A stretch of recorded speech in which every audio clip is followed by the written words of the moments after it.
Gold, a symbol of power, purity, and eternal life. Since time immemorial, it has captivated civilizations across the globe. From the sun-drenched sands of ancient Egypt to the bustling cities of today, gold has held an irresistible fascination. Its brilliance and rarity have made it the ultimate symbol of wealth and prestige. For the ancient Egyptians, gold was deeply intertwined with their beliefs, rituals, and their very perception of the cosmos. In the land of Pharaohs, where the scorching sun beat down upon the fertile banks of the Nile, gold flowed like the lifeblood of a mighty civilization. From the towering pyramids to the humblest amulets, gold was omnipresent, a testament to Egypt's enduring legacy. Join us now as we embark on a captivating journey through time. Our journey begins in the mines where the quest for this precious metal shaped the destiny of a nation.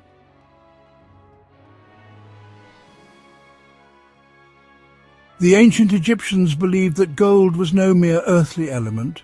It was a celestial gift born from the very tears of Ra, the sun god. As Ra wept tears of joy, they fell to the earth, transforming into shimmering nuggets of gold. This divine origin imbued gold with a sacred aura, elevating it above all other metals.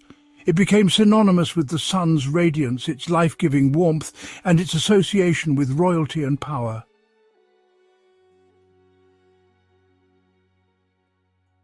To obtain this divine metal, the ancient Egyptians embarked on arduous expeditions to remote corners of their empire.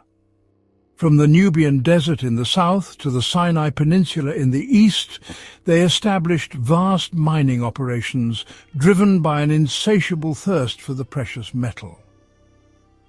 Miners, often prisoners of war or labourers conscripted into service, toiled in stifling heat and cramped conditions. Using rudimentary tools of copper and stone, they chipped away at the hard rock, following veins of gold deep into the earth.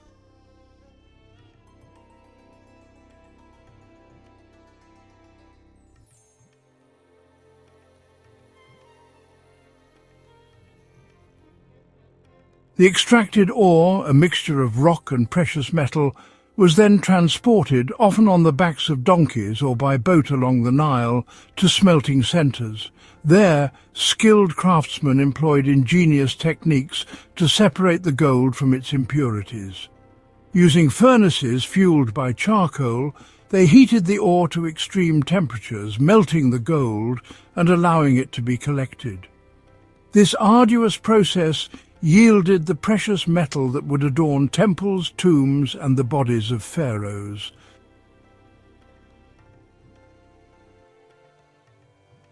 Gold, in the eyes of the ancient Egyptians, transcended its material value.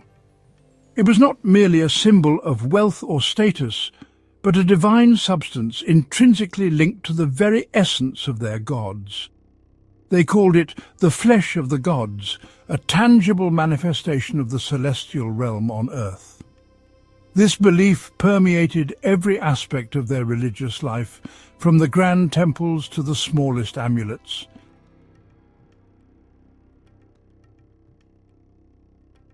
The Egyptians saw a powerful connection between gold and the sun, the life-giving force of their world.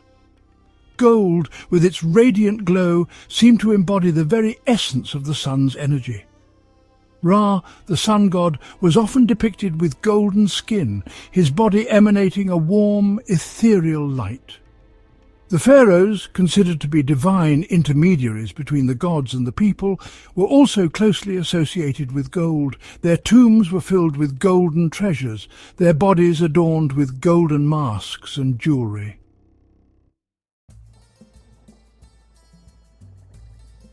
Gold played a pivotal role in the Egyptians' elaborate burial rituals. Amulets crafted from gold, often depicting protective deities or sacred symbols, were placed within the tombs, their presence intended to ward off evil spirits and ensure a safe passage to the underworld. The Egyptians believed that the deceased needed to be adorned with gold in order to be recognized by the gods in the afterlife. This belief fueled the creation of exquisite funerary goods, from intricately crafted jewellery to elaborate sarcophagi, all lavishly adorned with gold.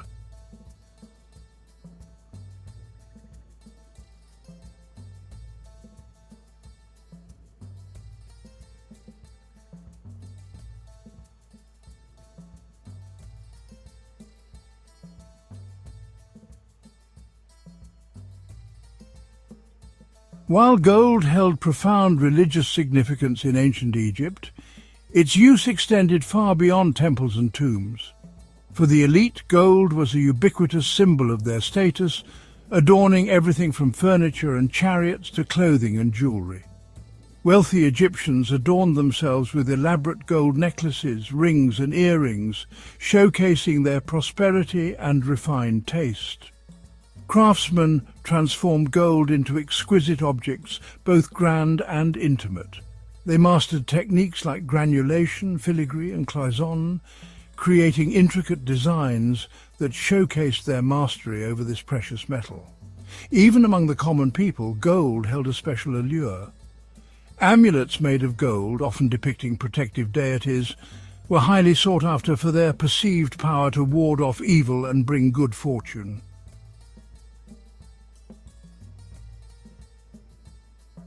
The most lavish and awe-inspiring use of gold, however, was reserved for the gods themselves and the pharaohs who served as their earthly representatives.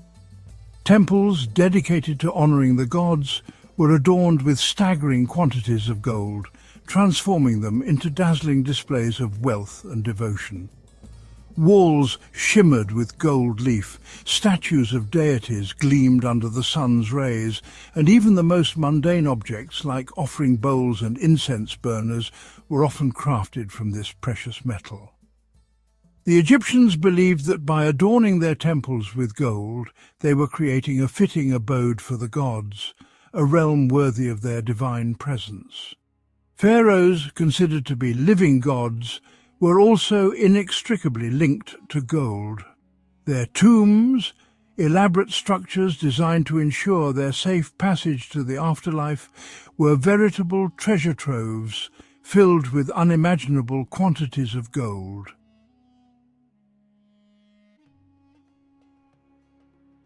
The abundance of gold buried with pharaohs served multiple purposes. It was a potent symbol of their power and status, showcasing their wealth and divine right to rule even in death. Gold was believed to possess transformative properties, capable of elevating the pharaoh's spirit and facilitating their journey to the afterlife. Beyond its religious and symbolic importance, gold also played a vital role in the ancient Egyptian economy. It served as a form of currency, used to facilitate trade and pay taxes. The Egyptians controlled vast gold mines, primarily located in Nubia and the eastern desert.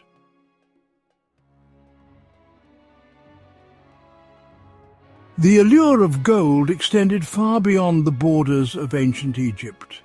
Its reputation as a precious and enduring metal spread throughout the ancient world, attracting merchants and traders from distant lands. Egypt, with its vast gold reserves and its strategic location at the crossroads of major trade routes, became a hub of international commerce. From the bustling ports of the Nile Delta to the desert oases that dotted the caravan routes, gold flowed in and out of Egypt, fueling a thriving economy. Merchants, their ships laden with goods from distant shores, arrived eager to exchange their wares for this highly sought-after metal.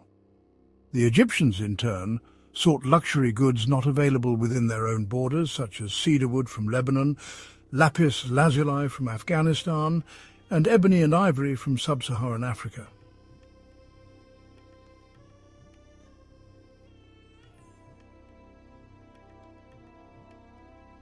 The ancient Egyptians forged significant trade relationships with the land of Punt, located along the Red Sea or Horn of Africa. Punt was renowned for its exotic goods, including incense, ebony, ivory and gold. Egyptians launched expeditions to Punt, braving treacherous seas. These expeditions were recorded on temple walls, showcasing their seafaring capabilities. Reliefs from Hatshepsut's temple depict ships laden with treasures from Punt. Trade with Punt was reciprocal. Egyptians offered gold, linen, papyrus and manufactured goods in exchange.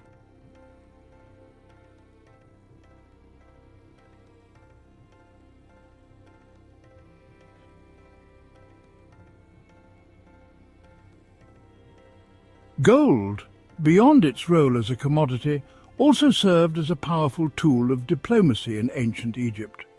Pharaohs, keen to maintain peaceful relations with their neighbours or to secure their borders from potential threats, often employed gold as a diplomatic gift. These gifts, presented with great ceremony and accompanied by lavish pronouncements of friendship and goodwill, served to strengthen alliances and deter aggression. The Egyptians also used gold to secure their access to vital resources, such as timber from the cedar forests of Lebanon or turquoise from the Sinai Peninsula. By offering generous payments in gold, the Egyptians ensured a steady supply of these essential materials, which were crucial for their construction projects, shipbuilding, and the creation of luxury goods. The flow of gold into and out of Egypt, driven by trade, diplomacy, and conquest, had a profound impact on the ancient world.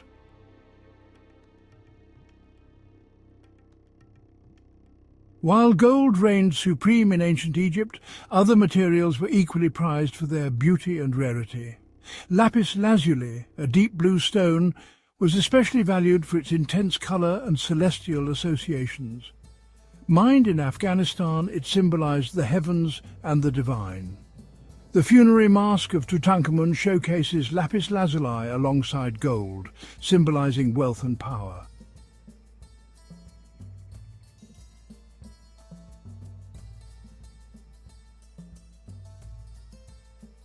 Turquoise, a vibrant blue-green mineral, was mined in the Sinai Peninsula and other arid regions.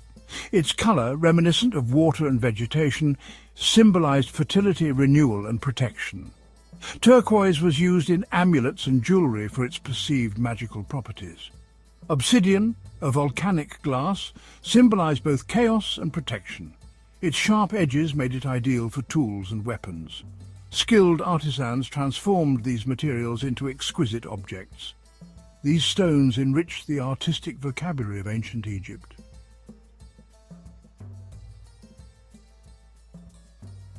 Journeying through ancient Egypt, we explore the golden legacy of a civilization that revered its beauty and power. Gold held a sacred place, embodying the sun's radiance and the god's immortality. From mines to workshops, artisans crafted objects of beauty and meaning. Gold adorned temples, tombs and bodies, symbolizing wealth and eternity. It played a vital role in the economy, facilitating trade and diplomacy. The allure of gold connected Egypt to distant civilizations, shaping history.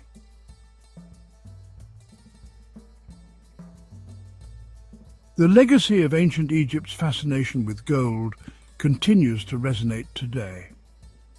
The dazzling artifacts recovered from their tombs, preserved for millennia by the dry desert climate, still captivate our imaginations, offering a glimpse into a civilization that valued beauty, craftsmanship, and the enduring power of this precious metal. As we marvel at the golden treasures of ancient Egypt, we are reminded of the enduring human fascination with this precious metal. Across cultures and throughout history, gold has symbolized wealth, power, beauty and the divine. It has adorned our bodies, our places of worship, and our most prized possessions. The ancient Egyptians, with their profound reverence for gold, offer us a unique perspective on the enduring allure of this precious metal. They remind us that beyond its material value, gold holds a deeper significance, reflecting our aspirations for beauty, eternity, and a connection to something greater than ourselves.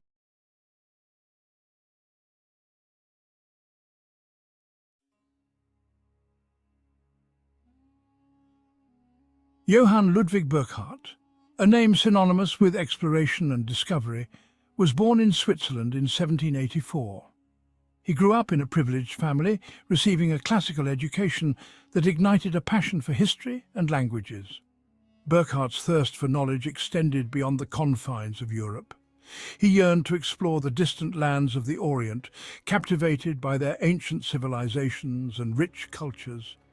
Little did he know that his name would be etched in history as a pioneer of exploration, forever linked to the rediscovery of some of the world's most awe-inspiring archaeological treasures. Burckhardt's early years were marked by a deep fascination with the world beyond his Swiss homeland. He devoured tales of adventure and exploration, his imagination ignited by the accounts of early travellers. His academic pursuits reflected this thirst for knowledge, excelling in his studies of history, geography and languages. These disciplines provided him with a strong foundation, equipping him with the tools necessary to navigate the complexities of the Orient. With each passing year, his desire to experience these distant lands firsthand grew stronger, setting the stage for an extraordinary life of exploration and discovery. Burckhardt's family, while supportive of his academic pursuits, held reservations about his ambitions to travel to the east. The region was perceived as dangerous and unpredictable, fraught with risks that worried his loved ones. However, Burckhardt's determination remained unwavering. He understood the challenges that lay ahead but was undeterred.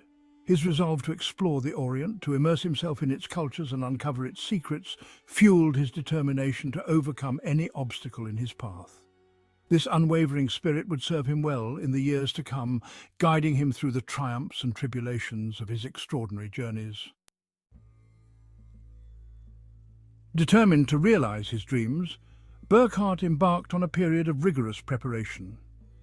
He journeyed to London in 1806, immersing himself in the city's intellectual circles.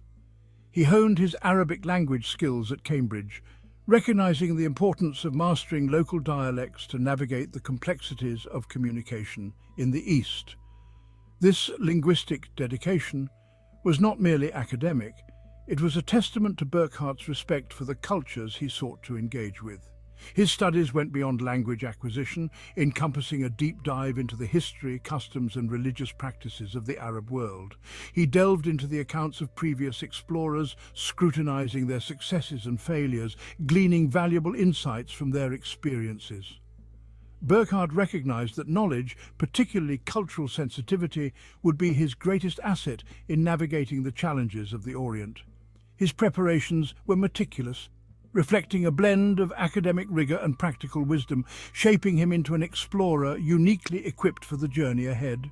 In 1809, under the auspices of the African Association, a London-based organization dedicated to exploring the African continent, Burckhardt embarked on his journey to Cairo. This marked the beginning of his transformation from a scholar into an explorer, stepping out of the libraries and lecture halls and into the heart of the unknown. The voyage to Cairo was arduous, fraught with the challenges of sea travel during that era. Yet, Burckhardt faced each obstacle with unwavering determination, his spirit buoyed by the knowledge that he was one step closer to realizing his lifelong dream. His arrival in Cairo marked the beginning of his immersive experience in the Arab world.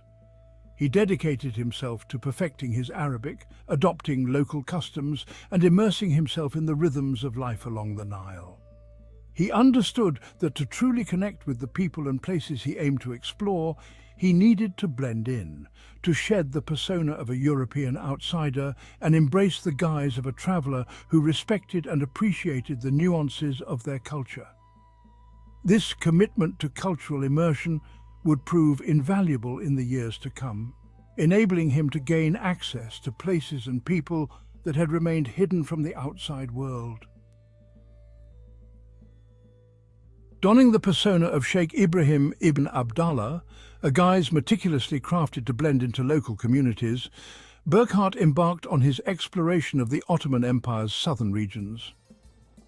This strategic adoption of a local identity was essential for his safety and success. It allowed him to navigate sensitive religious and cultural landscapes, facilitating interactions with local populations who might have been wary of a European traveller. His disguise was more than just a change of clothes. It was an embodiment of his commitment to respectful exploration. In 1812, while journeying through the rugged landscapes of present-day Jordan, Burckhardt encountered Bedouin tribesmen who spoke of a hidden city carved into the sandstone cliffs. Intrigued by their descriptions, he persuaded them to guide him to this mysterious place, unaware that he was about to rediscover one of antiquity's most spectacular lost cities, Petra. The journey was fraught with challenges, navigating treacherous terrain and negotiating with wary locals. Yet Burckhardt's perseverance, fueled by a thirst for discovery, led him to the very heart of this hidden wonder. As he stood before the treasury, Petra's most iconic monument, carved with astonishing detail into the sheer rock face, Burckhardt was awestruck. He meticulously documented the ruins, sketching detailed drawings and recording intricate measurements. He recognized the historical significance of his discovery, understanding that he was rediscovering a lost civilization, a testament to the ingenuity and artistry of the Nabataean people. His meticulous documentation, carried out under the guise of a simple traveler, would prove crucial in reintroducing Petra to the world. Despite his awe at the grandeur of Petra, Burckhardt remained committed to his assumed identity. He knew that revealing his true purpose could jeopardize his safety and limit his access to other hidden treasures.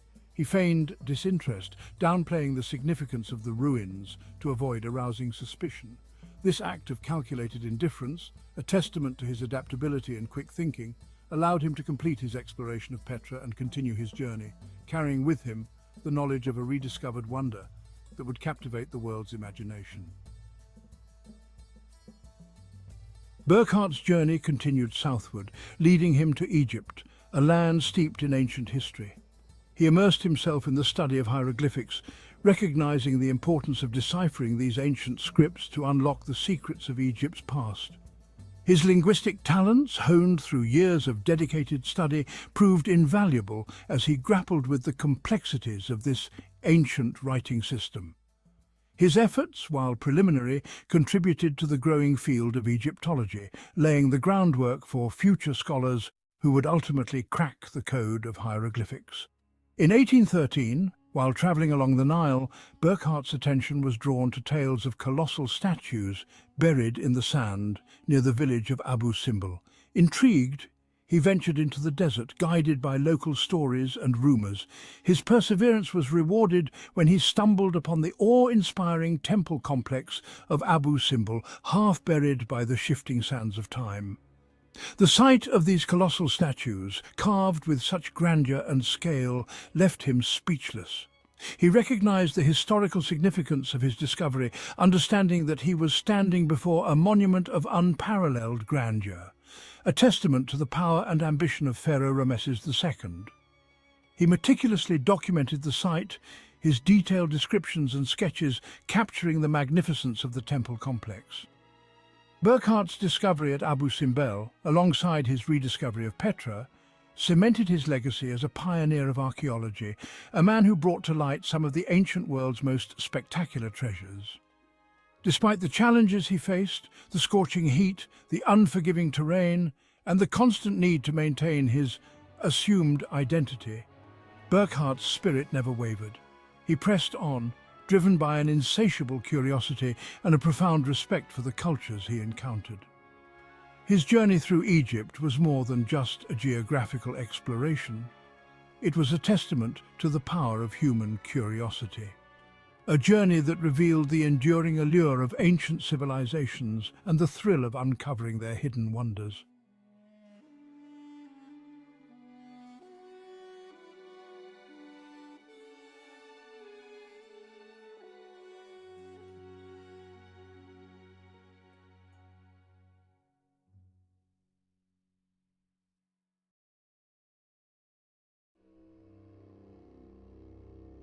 Cleopatra VII was born in 69 BC, the daughter of Ptolemy XIV Auletes, the pharaoh of Egypt.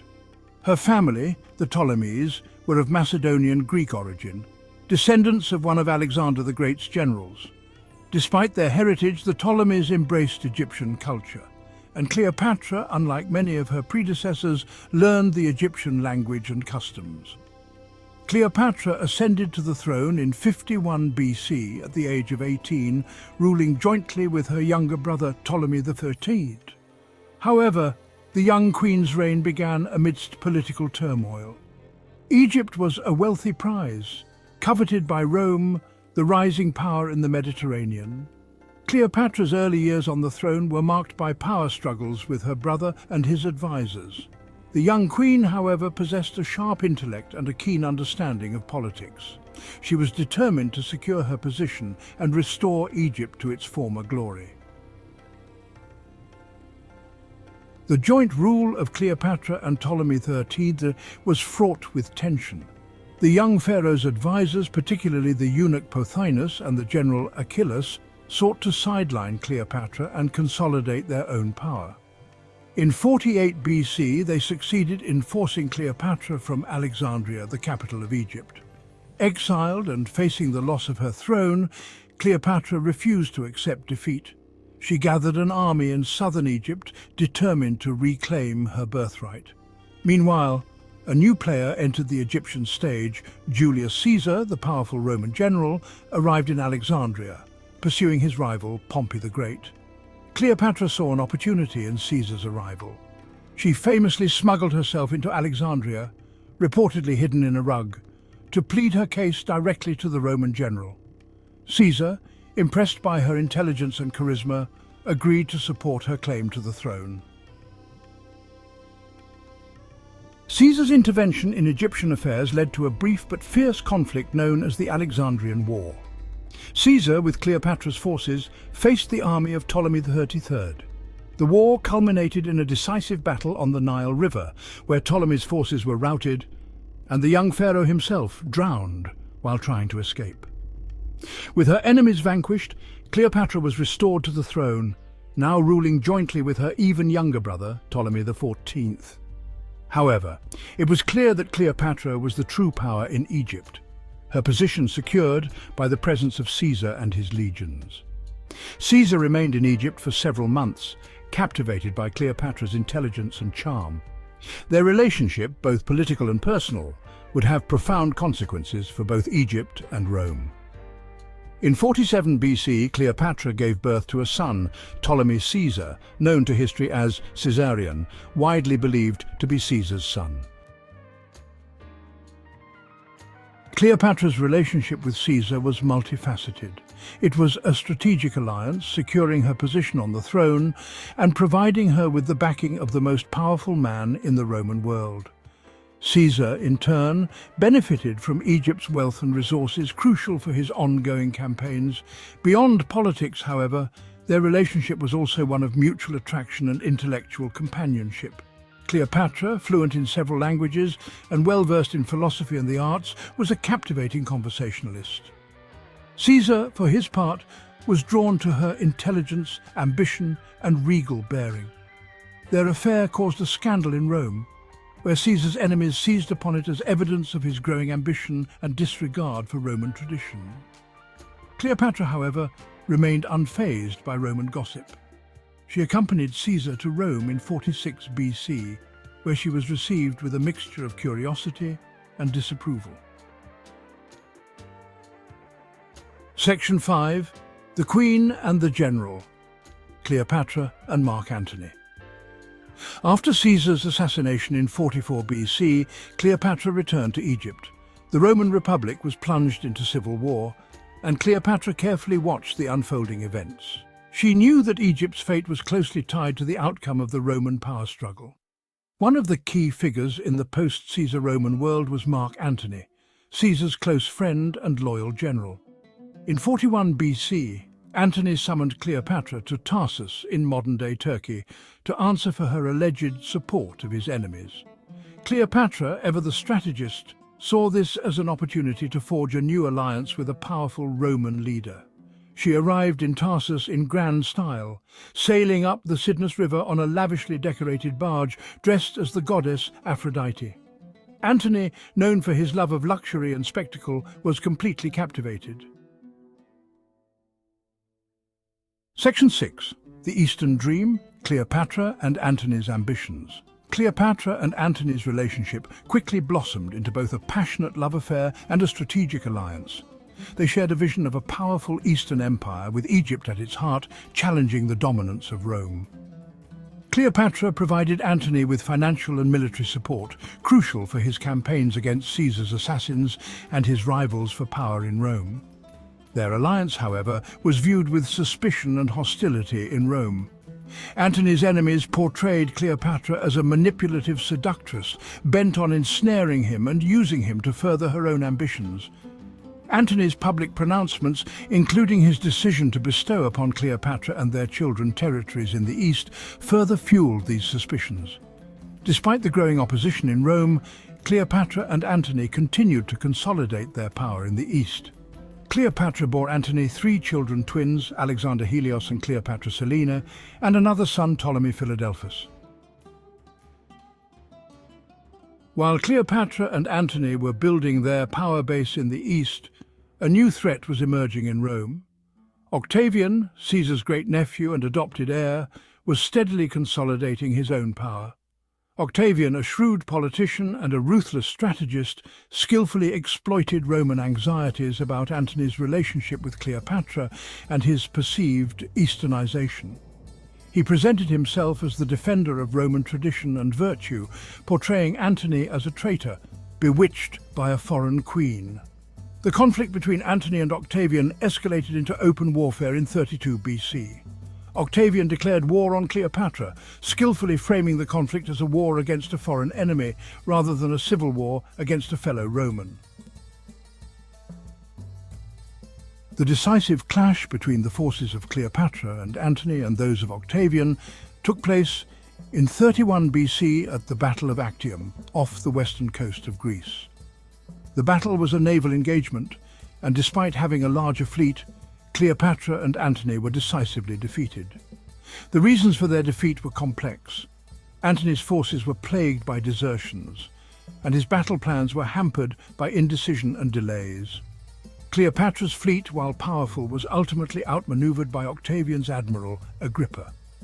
The defeat at Actium was a disaster for Cleopatra and Antony. They managed to escape to Egypt, but their forces were shattered, and their dreams of an Eastern empire lay in ruins. Octavian, triumphant, prepared to deliver the final blow. In 30 BC, Octavian's forces invaded Egypt, meeting little resistance. Antony, facing defeat and despair, committed suicide. Cleopatra, unwilling to be paraded through the streets of Rome as a captive in Octavian's triumph, also chose to end her own life. The exact circumstances of Cleopatra's death are shrouded in mystery and legend. The most famous account claims that she died from a venomous snakebite, allowing an asp to bite her. Other accounts suggest she may have used a poisoned hairpin or other means. Regardless of the method, Cleopatra's death on August 12, 30 BC, marked the end of the Ptolemaic dynasty and the absorption of Egypt into the Roman Empire. Octavian, now the undisputed master of the Roman world, had achieved his goal, but at a high cost.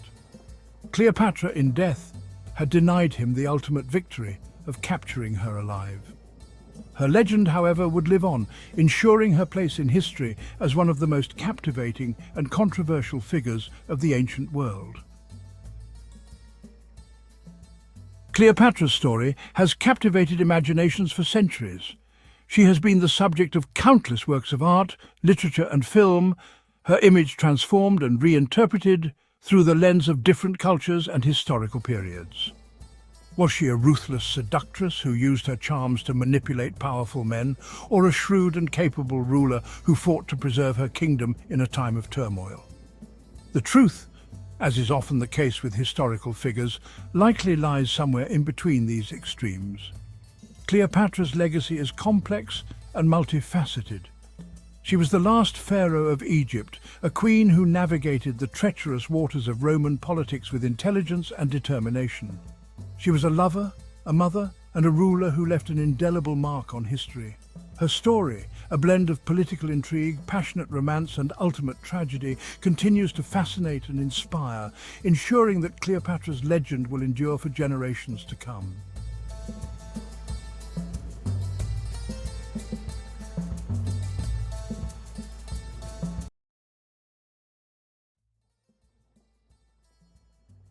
Giovanni Battista Belzoni was a man of extraordinary strength and even greater ambition.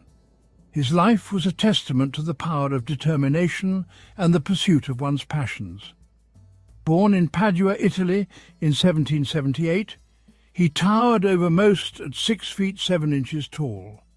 His imposing stature was matched only by his larger-than-life personality and unyielding drive. Belzoni's early life was a colourful tapestry of adventure and enterprise. From a young age he was fascinated by the world around him and sought to make his mark in it. He trained as a monk but felt drawn to a different path. The monastic life, with its quiet contemplation, could not contain his restless spirit. Europe in the late 18th century was in turmoil.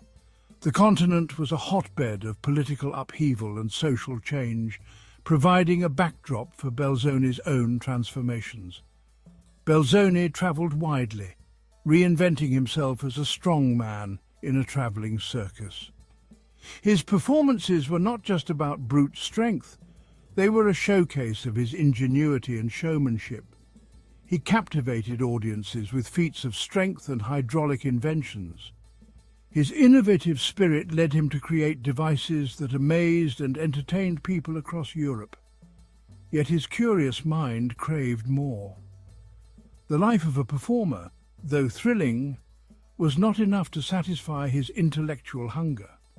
Fate intervened when Belzoni found himself in Egypt in 1815. The allure of the ancient land, with its rich history and enigmatic monuments, was irresistible to him. The land of the Pharaohs, with its ancient mysteries, called to him. It was a place where he could combine his physical prowess with his intellectual curiosity. Little did he know he was about to embark on a journey that would change his life and the course of archaeology forever. His adventures in Egypt would lead to discoveries that would astonish the world. Belzoni's name would soon be synonymous with some of the most remarkable discoveries in Egyptian history. His legacy as a pioneering explorer and archaeologist would endure for generations to come. Egypt in the early 19th century was a land of opportunity for those with a thirst for discovery. Napoleon's expedition had rekindled Europe's fascination with ancient Egypt. The race was on to uncover its treasures. Belzoni, with his towering physique and unwavering determination, was perfectly suited for the task. He quickly became involved in the competitive world of antiquities hunting. He secured patronage from the British consul, Henry Salt, who recognized his potential. His first major assignment was to acquire a colossal bust of Rameses II. This 7-ton relic, known as Young Memnon, lay abandoned near the Ramesseum at Thebes. Transporting this behemoth seemed an impossible feat. Yet Belzoni, with his engineering skills and sheer willpower, was undeterred. Moving the 7-ton bust of Rameses II was a logistical nightmare, a challenge that tested the limits of early 19th century engineering and human endurance. The scorching desert heat, the lack of proper roads, and the sheer size of the statue presented formidable obstacles.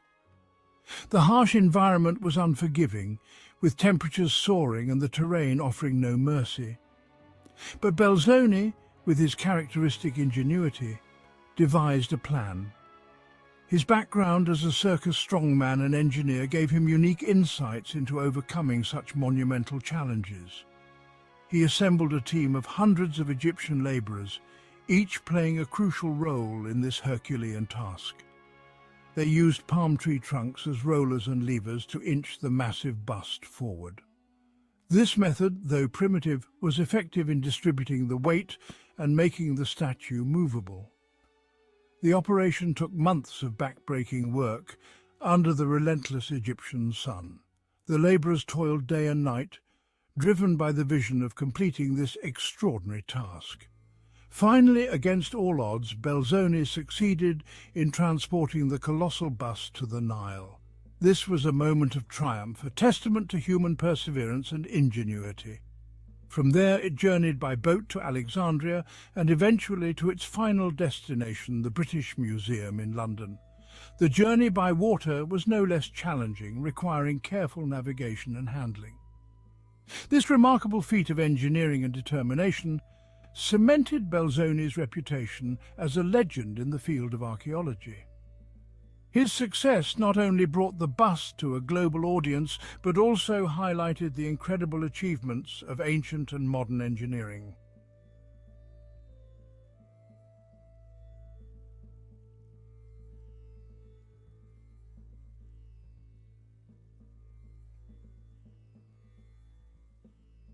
Belzoni's exploits were far from over. His adventures in Egypt had only just begun, and he was determined to uncover more of its hidden treasures. In 1817, he set his sights on Nubia, a region in southern Egypt renowned for its ancient temples. This area, rich in history and mystery, called to him like a siren's song. His mission to locate and excavate the temple of Abu Simbel.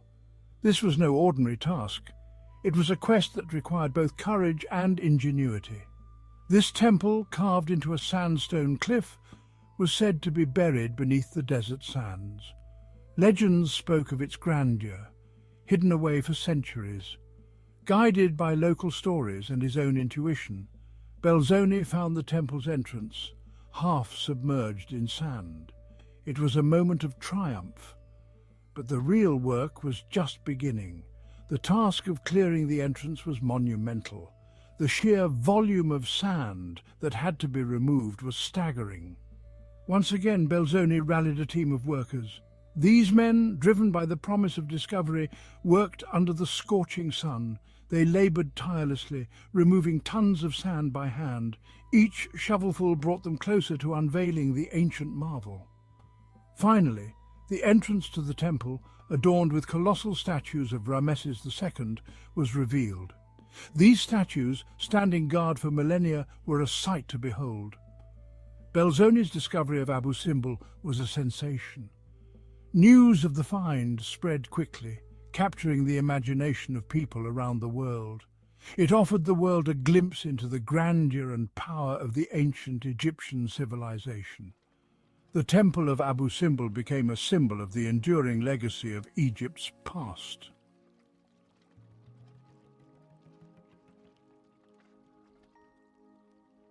Belzoni's most celebrated discovery, however, awaited him in the Valley of the Kings. In 1817, he stumbled upon a hidden tomb.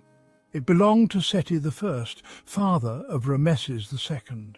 The tomb, untouched for millennia, was a treasure trove of ancient art and history. Its walls were adorned with vibrant paintings depicting scenes from Egyptian mythology. The colours were as fresh as the day they were painted. Belzoni meticulously documented his findings. He created detailed drawings and took plaster casts of the tomb's decorations. He understood the importance of preserving this fragile record of the past.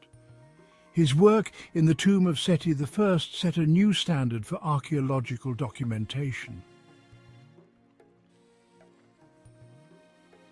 Belzoni's thirst for knowledge led him to explore the most iconic monuments of Egypt, the pyramids of Giza. In 1818, he turned his attention to the Pyramid of Khafra. This pyramid, the second largest at Giza, had never been successfully explored. Undeterred by the dangers and difficulties, Belzoni discovered a hidden passage. He bravely entered the pyramid's depths. After weeks of painstaking effort, he reached the burial chamber. The chamber, however, was empty. It had been looted in antiquity. Despite the disappointment, Belzoni's achievement was remarkable. He was the first person in centuries to penetrate the secrets of Khafra's pyramid. Belzoni's adventures were not confined to Egypt. He explored the ancient city of Thebes, searching for the lost oasis of Siwa. He ventured into the heart of the Sahara Desert. He braved treacherous journeys and faced countless dangers, all in the name of exploration and discovery. His travels took him beyond Egypt to the Red Sea and even across the Atlantic to the Americas. Belzoni's life was a testament to the power of human curiosity and the allure of the unknown. His explorations, documented in his journals and drawings, provided invaluable insights into the geography, history and cultures of the regions he visited. Belzoni's work extended far beyond the realm of archaeology. He was a true pioneer, pushing the boundaries of human knowledge and experience. Tragically, Belzoni's adventurous life was cut short. He died in 1823 at the age of 45 from dysentery while on an expedition in West Africa. Despite his untimely death, Giovanni Belzoni left an indelible mark on the world. His discoveries in Egypt captivated the public imagination. He brought to light some of the most iconic treasures of ancient Egypt. His meticulous documentation of his findings set a new standard for archaeological practice. Belzoni's legacy extends beyond his individual discoveries. He helped to ignite a passion for Egyptology that continues to this day.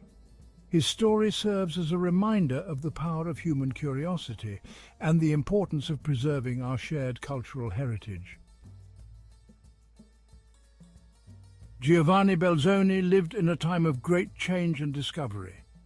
The world was opening up. Explorers like Belzoni were at the forefront, pushing the boundaries of human knowledge. His life and work offer us a fascinating glimpse into the past. They remind us of the importance of exploration, the thrill of discovery, and the enduring power of human curiosity. Belzoni's story is a testament to the enduring allure of ancient Egypt. It is a land of mystery and wonder. It continues to captivate and inspire us centuries after Belzoni first set foot on its shores. His legacy lives on, not just in the museums that house his discoveries, but in the hearts and minds of all who are drawn to the mysteries of the past.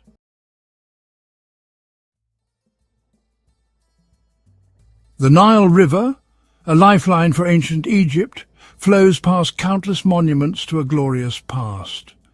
This river, stretching over 4,000 miles, has been the cradle of one of the most fascinating civilizations in human history. Its waters have nurtured the land, enabling the growth of crops and the rise of cities. Along its banks, stories of gods and pharaohs, of life and death, have been etched into the sands of time. The Nile is not just a river. It is a symbol of life, continuity, and the enduring spirit of Egypt. Among these, the Temple of Kom Ombo stands unique. It is a testament to the ingenuity and spiritual depth of the ancient Egyptians. Built during the Ptolemaic dynasty, this temple is a marvel of architecture and religious symbolism. It is not just a place of worship, but a reflection of the duality that permeates Egyptian mythology and culture. The temple's unique structure and purpose set it apart from the myriad other temples that dot the Egyptian landscape. Located on a bend in the river, it is not dedicated to one god, but two. This dual dedication is rare and speaks volumes about the beliefs and practices of the time. The temple honours both Sobek, the crocodile god associated with fertility and military prowess, and Horus the Elder, the falcon-headed god of the sky and kingship.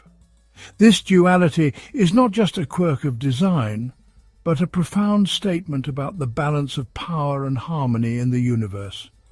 This duality is evident in its very design.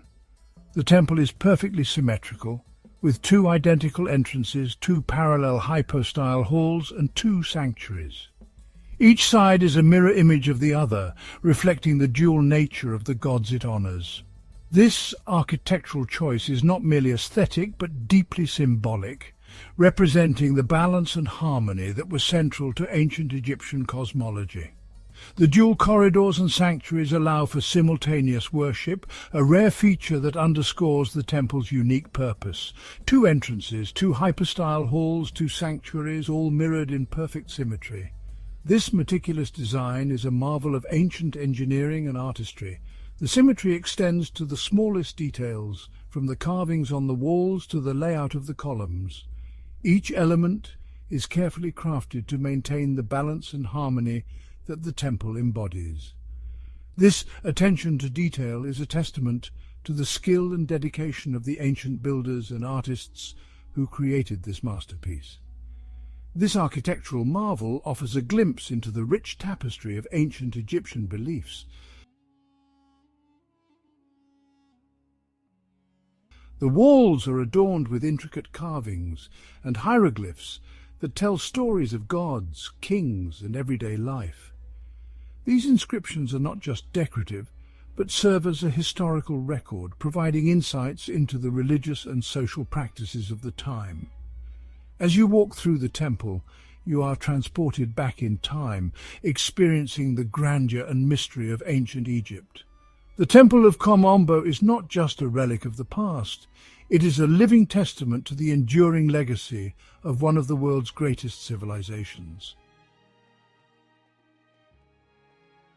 Construction of the temple began in the 2nd century BC during the Ptolemaic dynasty. These Greek rulers, descendants of Alexander the Great, embraced Egyptian traditions while leaving their own mark on the land.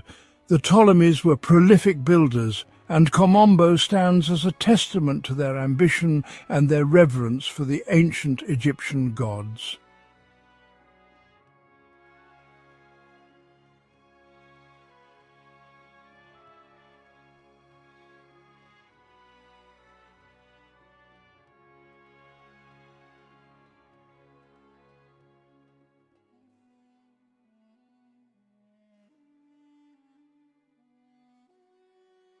The temple's dual dedication reflects the importance of location. Sobek, the crocodile god, represented the fertile Nile and its life-giving waters. Horus the Elder, depicted with a falcon's head, symbolized protection and kingship. Together, these two deities embodied the delicate balance between the power of the Nile and the pharaoh's divine right to rule. The walls of Kom Ombo are a treasure trove of hieroglyphs and reliefs, narrating tales of pharaohs, gods, and daily life in ancient Egypt. These intricate carvings provide invaluable insights into religious practices, astronomical observations, and even medical knowledge. One remarkable relief depicts a collection of surgical instruments, showcasing the advanced medical practices of the time. Sobek, the crocodile god, held a special place in the hearts of the people of Kom Ombo. Crocodiles, revered as manifestations of the god, were mummified and interred in a nearby necropolis. Today, the Crocodile Museum at Kom Ombo houses a fascinating collection of these mummified crocodiles, offering a glimpse into the ancient Egyptians' relationship with these powerful creatures.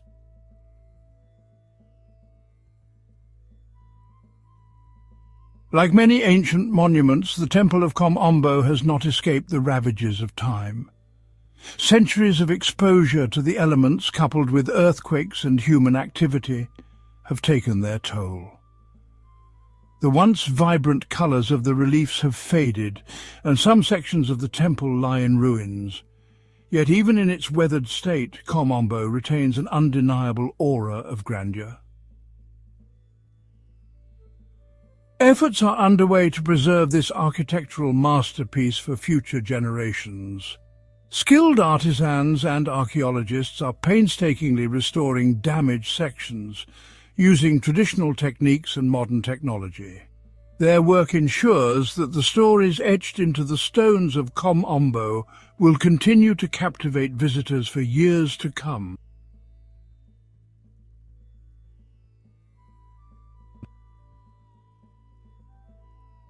The Temple of Kom Ombo stands as a testament to the enduring power of the Nile River.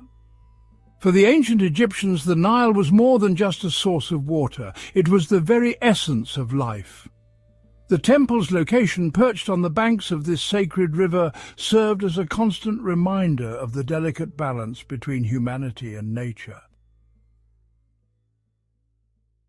As the sun sets over the Nile, casting long shadows across the temple's sandstone walls, one cannot help but be transported back in time. The golden hues of the setting sun blend seamlessly with the ancient stones, creating a mesmerizing tapestry of light and shadow. This is a moment where history and nature converge, offering a glimpse into the past. The Temple of Kom Ombo stands as a testament to the ingenuity and spirituality of ancient civilizations. As awe-struck tourists gaze upon its grandeur, they are often left speechless, overwhelmed by the sheer scale and beauty of this architectural marvel. The panoramic view at sunset is particularly breathtaking as the temple seems to glow with an ethereal light. Kom Ombo is a place where time seems to stand still. In the stillness of the evening, when the crowds have dispersed, the temple reveals its true essence. The wide-angle view showcases its timeless beauty, unmarred by the passage of centuries. It is in these quiet moments that one can truly appreciate the craftsmanship and devotion that went into its creation. The walls of Kom Ombo are adorned with intricate hieroglyphics and carvings, each telling a story of gods, kings and rituals long forgotten. The ambient lighting within the temple adds a mystical quality, casting shadows that dance upon the ancient stones. It is a place where the echoes of ancient rituals and the whispers of forgotten gods linger in the air, creating an atmosphere that is both haunting and enchanting. As you walk through the temple, you are invited to unravel the mysteries of a bygone era. The close-up of the hieroglyphics reveals the meticulous detail and artistry of the ancient craftsmen. Kom Ombo is not just a historical site, it is a journey through time, inviting us to connect with the past and marvel at the achievements of those who came before us. The Temple of Kom Ombo is more than just a collection of ancient stones. It stands as a testament to the grandeur and complexity of ancient Egyptian civilization. Nestled on the banks of the Nile, this unique temple is dedicated to two gods, Sobek, the crocodile god, and Horus, the falcon-headed god. This dual dedication is rare and adds a layer of intrigue to the site. The hieroglyphics etched into the walls are not merely decorative, they are a window into the soul of ancient Egypt. These intricate carvings tell stories of gods and pharaohs, of battles and rituals, offering us a glimpse into a world long past. As you walk through the temple, history comes alive. The guide's voice echoes through the ancient halls, recounting tales of the temple's construction and its significance.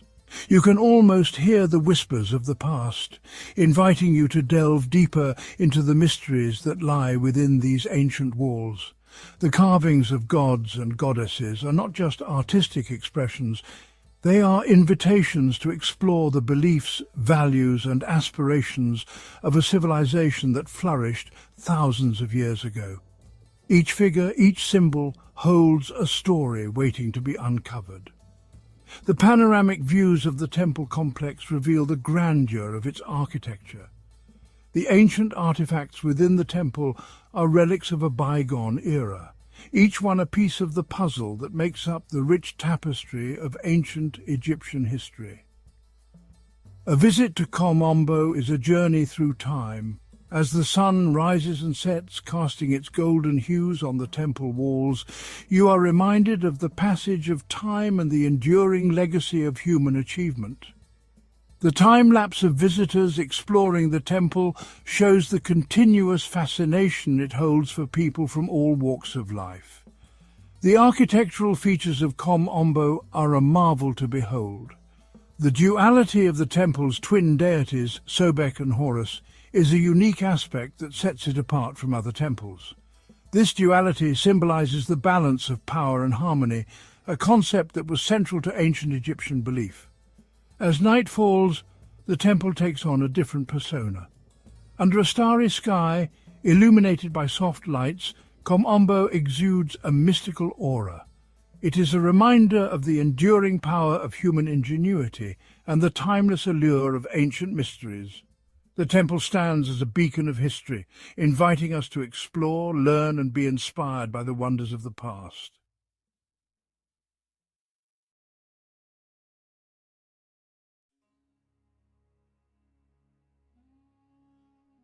Welcome to ancient Egypt, a land of breathtaking pyramids, mystical deities, and unparalleled innovation.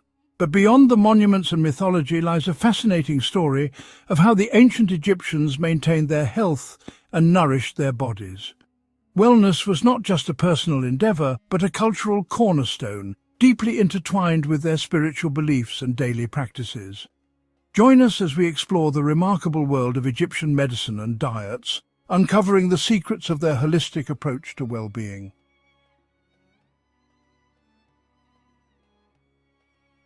The ancient Egyptians were pioneers of medicine, combining natural remedies with spiritual practices. Their medical knowledge evolved over millennia, influenced by their observations of nature and the human body. They documented their knowledge in papyri, such as the Ebers papyrus, which contains over 700 remedies and treatments, showcasing their extensive understanding of medicinal plants and their applications. The Edwin Smith Papyrus, one of the earliest known surgical manuals, highlights their advanced surgical techniques and anatomical knowledge. These texts reveal an intricate understanding of the human body and diseases developed through centuries of practice and study. Temples dedicated to Imhotep were not only places of worship, but also centers for healing, reflecting the integration of medicine and religion in their culture. These sanctuaries offered treatments that combined prayers, rituals, and practical remedies, evolving into sophisticated centers of medical practice. This holistic approach to health, balancing the physical and spiritual realms, was a cornerstone of ancient Egyptian medicine, influencing practices for generations.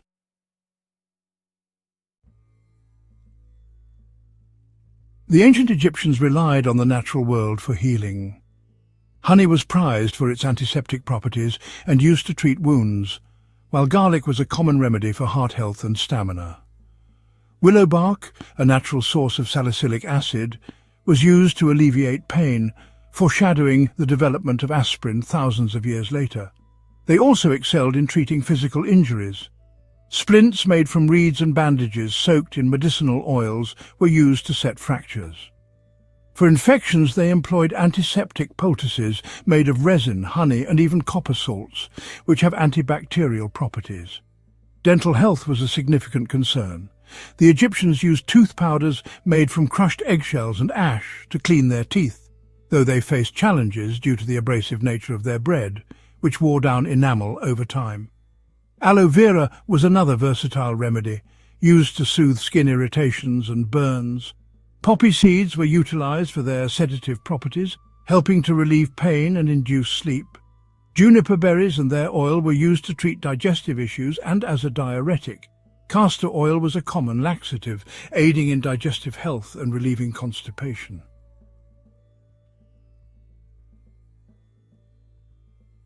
A balanced diet was central to Egyptian life.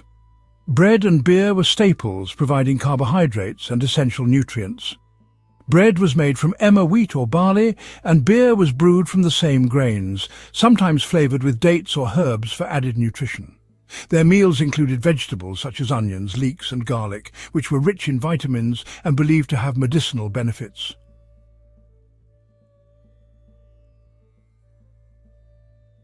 Fruits like figs, dates and melons were common, adding natural sweetness and essential hydration to their diet. Fish from the Nile was an important protein source, supplemented by poultry and eggs. While red meat was reserved for the wealthy or special occasions, ordinary Egyptians had access to lentils, chickpeas and other legumes for protein. Their reliance on whole grains made their diet high in fibre, which supported digestive health. However, the sand and grit from grinding flour often led to severe dental wear, causing pain and infections. Nuts and seeds such as almonds, sesame seeds and flax seeds were also part of their diet, providing healthy fats and additional protein. Dairy products like cheese and milk were consumed, offering calcium and other essential nutrients for bone health. Herbs and spices, including coriander, cumin and fenugreek, were used to flavor their food and were believed to have health benefits. Honey was a natural sweetener and was also used for its medicinal properties, adding both flavor and health benefits to their diet.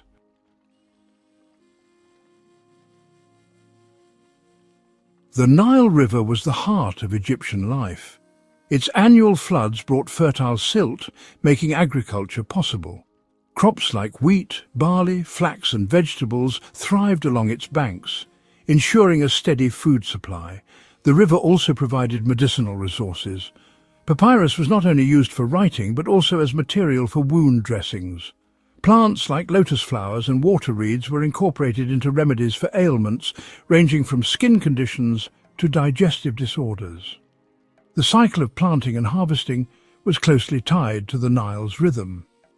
This abundance allowed the Egyptians to experiment with a wide range of ingredients for both sustenance and healing. The Nile was also a vital source of fish, which was a key protein in the Egyptian diet. Advanced irrigation techniques allowed Egyptians to maximize their agricultural output. Medical knowledge was often recorded on papyrus, ensuring the transmission of healing practices across generations.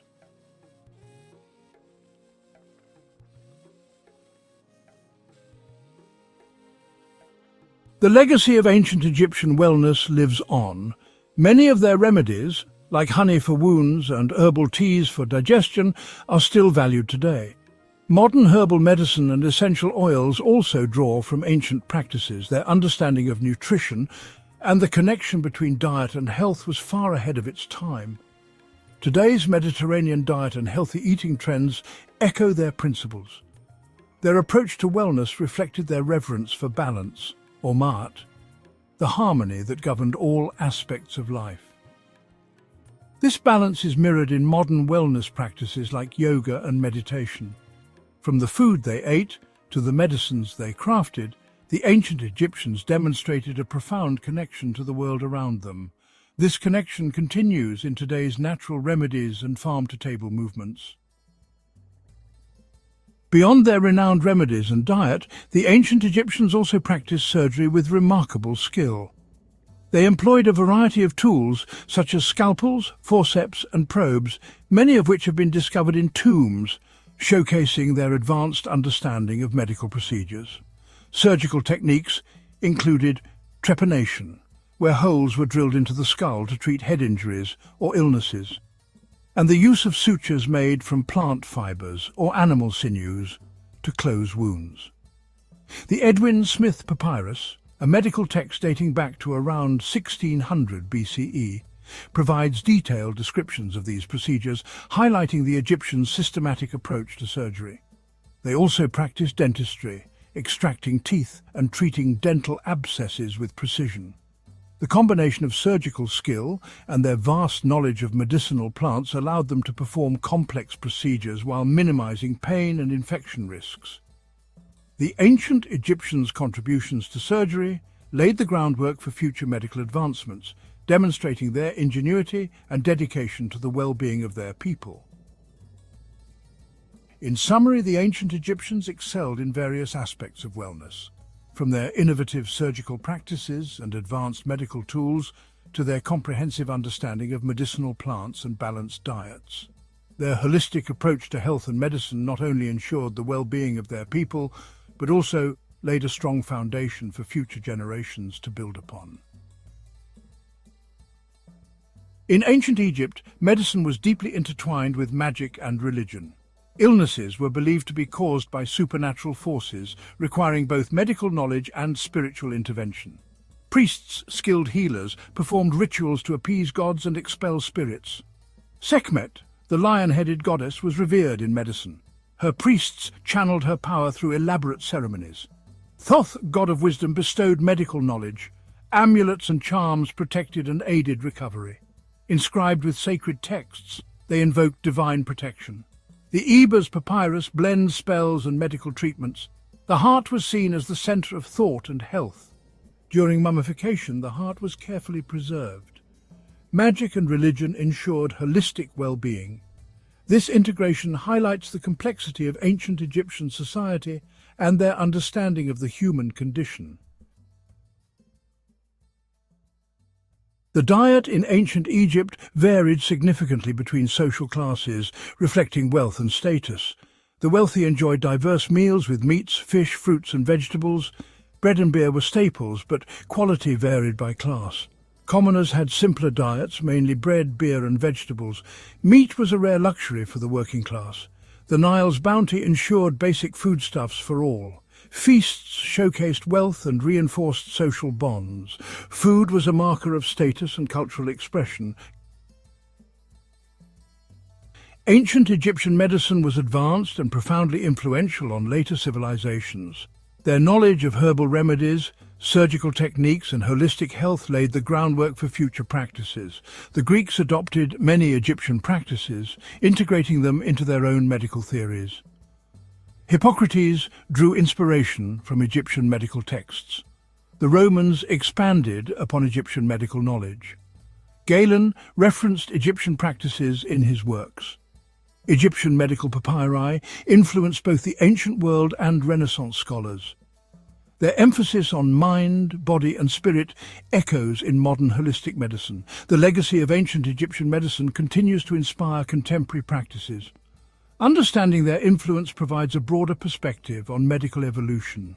It highlights the importance of preserving and learning from ancient wisdom. Thank you for joining us on this journey into their remarkable world.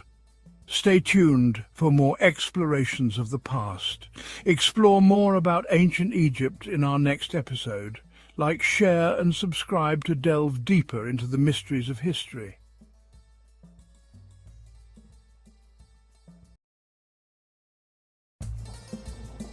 Ancient Egypt, a land of majestic pyramids and colossal temples, a civilization shrouded in mystery and wonder. For centuries, the secrets of the ancient Egyptians lay dormant, locked away in their intricate scripts. Like whispers from the past, these scripts tantalized explorers and scholars alike. They held the key to understanding a civilization that had vanished millennia ago. The sands of time had buried the stories, beliefs and knowledge of the ancient Egyptians. But the discovery of these scripts sparked a quest for knowledge. It was a quest to decipher the symbols and unlock the secrets of this ancient world. The journey promised to be both challenging and rewarding. The allure of ancient Egypt lies not only in its monumental architecture, it also lies in the intricate system of writing that adorned its walls. These inscriptions, a complex tapestry of symbols and figures, were not mere decorations. They were a sophisticated system of communication, a system that evolved over centuries, reflecting the changing needs of the Egyptian civilization. The study of ancient Egyptian scripts has illuminated our understanding of this remarkable civilization. It has brought us closer to the lives of the pharaohs, priests and ordinary people who lived along the banks of the Nile. Their stories, once lost to time, are now being pieced together. At the heart of ancient Egyptian writing lay three principal scripts: hieroglyphs, hieratic and demotic. Each script served a distinct purpose, reflecting the diverse needs of Egyptian society. Understanding these scripts is crucial to unlocking the mysteries of ancient Egyptian civilization. Hieroglyphs, meaning sacred carvings, were the most formal and elaborate script. These intricate symbols, often resembling animals, plants, or everyday objects, represented words, sounds, or concepts. Hieroglyphs adorned the walls of temples and tombs. They served as a visual testament to the power of the pharaohs and the glory of the gods. For everyday use, the Egyptians developed a cursive script known as hieratic. Hieratic, meaning priestly, was a simplified and more fluid form of hieroglyphs. It was used by scribes for administrative documents, letters, and literary texts. Hieratic played a vital role in the day-to-day functioning of the Egyptian state. As time progressed, a new script emerged called demotic. Demotic, meaning popular, was even more cursive and abstract than hieratic. It became the dominant script during the late period of ancient Egypt. Demotic appeared on contracts, legal documents, and even on pieces of pottery. It offered a glimpse into the lives of ordinary Egyptians.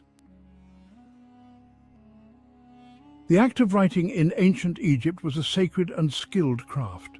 Scribes, highly respected members of society, were entrusted with the task of preserving knowledge and recording history. They approached their work with meticulous care, using a variety of materials and tools. Papyrus, a paper-like material made from the papyrus plant, was the primary writing surface. The Egyptians developed a complex process for harvesting, processing and assembling papyrus sheets into scrolls. These scrolls could be of varying lengths. Some were short, others stretched for meters, containing vast amounts of information. The scribe's toolkit consisted of a palette, 2 reed brushes and a pot of water.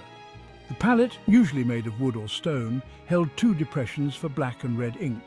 Black ink, made from soot or charcoal mixed with gum, was used for the main body of the text. Red ink, derived from ochre or red lead, was used for headings, highlights and special symbols. Writing on papyrus required a steady hand and a keen eye for detail.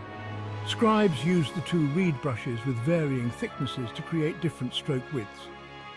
The brushes were dipped in water and then into the ink, carefully controlling the flow of ink onto the papyrus.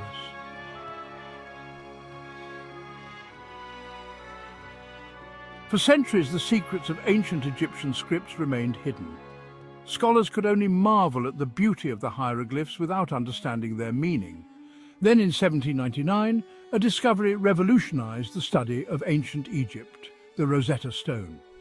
The Rosetta Stone, a large slab of black granite, was unearthed by French soldiers in the Egyptian port city of Rosetta. It contained the same text inscribed in 3 different scripts: hieroglyphs, Demotic and Ancient Greek. This trilingual inscription proved to be the key to deciphering the ancient Egyptian language. The discovery of the Rosetta Stone ignited a wave of excitement among scholars worldwide. Here, at last, was a tool that could unlock the secrets of the hieroglyphs. The ancient Greek inscription, a language well known to scholars, provided a translation of the Egyptian texts. The process of deciphering the hieroglyphs was long and arduous. Scholars painstakingly compared the 3 scripts, looking for patterns and correspondences. They realized that certain hieroglyphs enclosed in ovals, known as cartouches, represented the names of pharaohs. This breakthrough paved the way for further discoveries.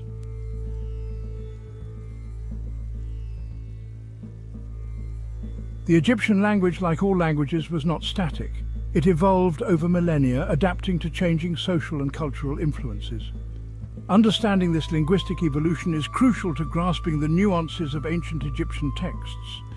The earliest known stage of the Egyptian language is Old Egyptian, spoken from the early dynastic period to the end of the Old Kingdom. Old Egyptian laid the foundation for later stages of the language. It is characterized by its complex grammar and distinctive vocabulary. As time progressed, Old Egyptian gave way to Middle Egyptian, spoken during the Middle Kingdom and Second Intermediate period. Middle Egyptian exhibited some grammatical simplifications compared to its predecessor. It became the language of classical literature and religious texts. During the New Kingdom, Late Egyptian emerged as the dominant language. Late Egyptian witnessed further grammatical changes and saw the introduction of new words. It was the language of administration, diplomacy, and everyday life.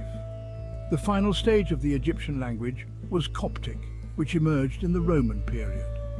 Coptic, written using the Greek alphabet, incorporated elements of Greek vocabulary. It was primarily used by the Coptic Christian community and eventually faded out as Arabic became the dominant language of Egypt.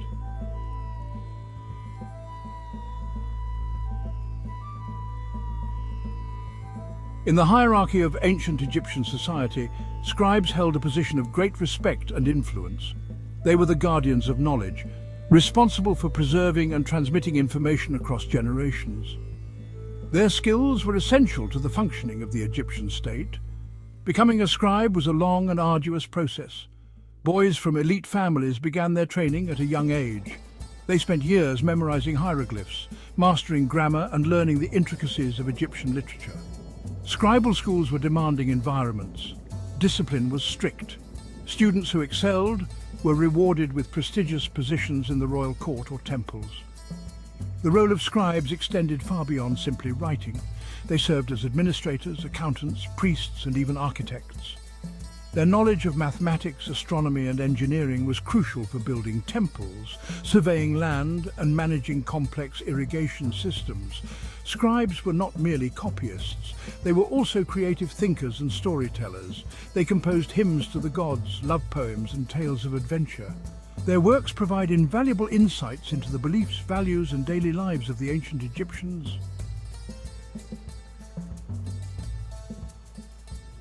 The legacy of ancient Egyptian scripts is profound and enduring. The deciphering of hieroglyphs and the study of the Egyptian language have revolutionized our understanding of this ancient civilization. We can now read the words of pharaohs, explore the beliefs of priests, and delve into the lives of ordinary people. The inscriptions on temple walls and tomb paintings are no longer silent witnesses to a bygone era. They speak to us across millennia, revealing the hopes, dreams and fears of a civilization that flourished along the banks of the Nile. We can now appreciate the artistry of their writing, the complexity of their language, and the depth of their knowledge. The study of ancient Egyptian scripts is an ongoing endeavor. New discoveries are constantly being made, shedding further light on this fascinating civilization. Each inscription deciphered, each text translated, brings us one step closer to unraveling the mysteries of ancient Egypt.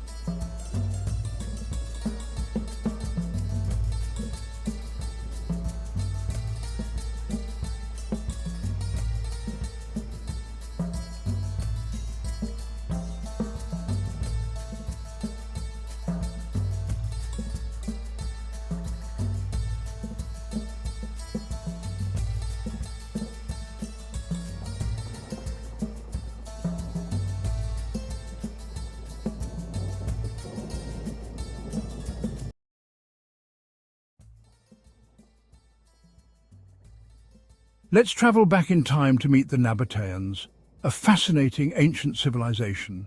They were an ancient people who lived in the deserts of the Middle East, thriving in one of the harshest environments on Earth. Imagine them becoming a powerful force between the 4th and 2nd centuries BC, known for their amazing trading skills and strategic acumen. They were like the experts of their time, controlling important trade routes that connected Arabia, Egypt and the Mediterranean, facilitating the exchange of goods and culture. Think of the valuable goods they transported: spices, incense and myrrh, items that were highly sought after and essential for various rituals and daily life. These goods were super popular in the ancient world, making the Nabataeans incredibly influential and wealthy. This trade made them very wealthy, allowing them to build impressive cities and monuments, the most famous being Petra, carved into the cliffs. The Nabataeans were also skilled negotiators, adept at keeping peace with different empires and ensuring the safety of their trade routes. This made them important players in the region's trade, acting as intermediaries between various cultures and economies. Even today, historians and archaeologists are fascinated by their legacy as desert traders, uncovering new insights into their sophisticated society and enduring influence. The beginnings of the Nabataeans are still a bit of a mystery. Their early history is shrouded in the sands of time, leaving much to the imagination and the diligent work of archaeologists. Scholars, who are like history detectives, believe they were a nomadic Arab people who journeyed from the Arabian Peninsula around the 6th century BC.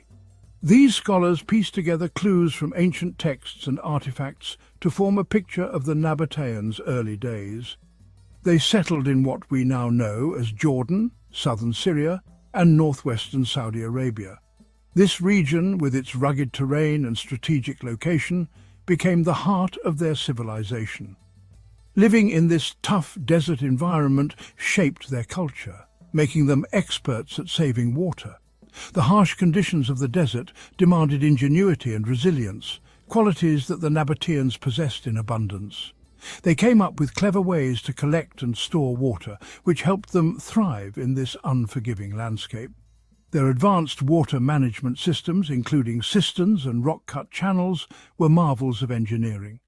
The name Nabataean might come from the Arabic word nabat, meaning to spring up or grow, which makes sense considering how they flourished in a dry environment. Their ability to adapt and grow in such a harsh climate is a testament to their resourcefulness. The Nabataeans left behind a rich cultural legacy, and their impact on the region is still visible today. From the majestic ruins of Petra to the ancient inscriptions that tell their story, the Nabataeans continue to captivate our imagination and inspire awe.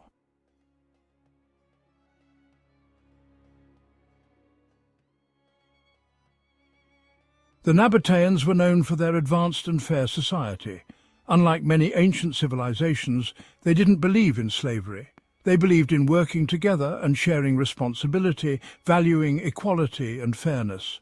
The Nabataeans were ruled by a royal family, but their system wasn't like a monarchy where the king has absolute power. The king had advisors and a council to give him advice, which suggests a kind of democracy in their government. This focus on justice and collaboration made them successful, creating a strong sense of community. It helped them manage their trade networks and maintain stability for centuries. Their societal structure shows us their progressive values.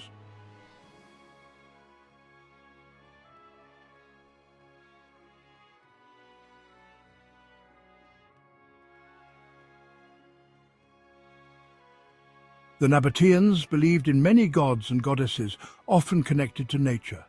They respected the power of the sun, mountains and water.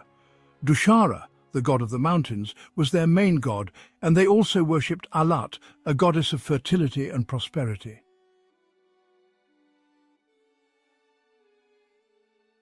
The Nabataeans included elements of other cultures in their religious practices, reflecting their interactions with different civilizations through trade. They considered certain places sacred, building impressive temples and high places for worship. These structures, often carved directly into sandstone cliffs, show off their amazing architectural skills. Their religious beliefs played a big part in their culture and art.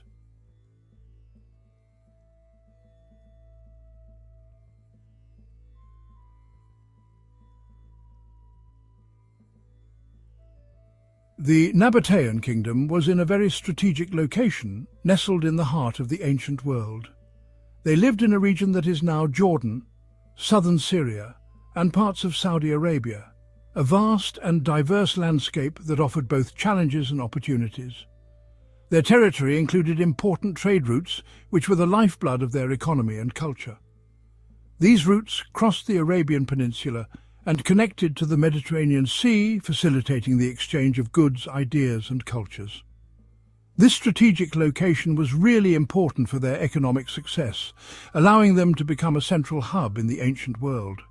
It allowed them to control the flow of goods between the East and the West, making them indispensable to traders and merchants.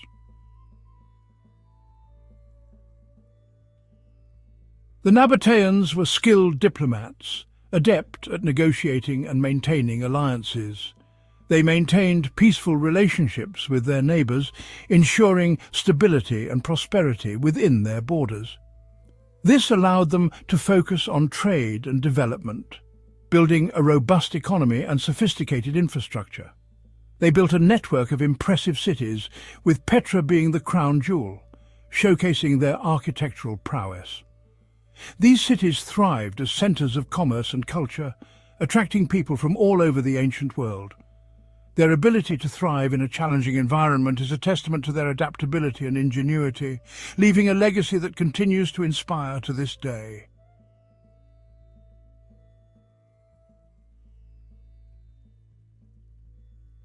The Nabataeans were masters of trade. They dominated the lucrative incense route. This route brought frankincense, myrrh and spices from southern Arabia to the Mediterranean. These commodities were highly prized in the ancient world. They were used in religious ceremonies, perfumes and medicines. The Nabataeans transported these goods across vast deserts using camel caravans. Their knowledge of the desert and its oases was unparalleled. They developed sophisticated systems for navigation and water conservation. This allowed them to cross vast distances and endure harsh conditions. Their control of the incense route brought them immense wealth and influence. They became key players in the ancient world's economy.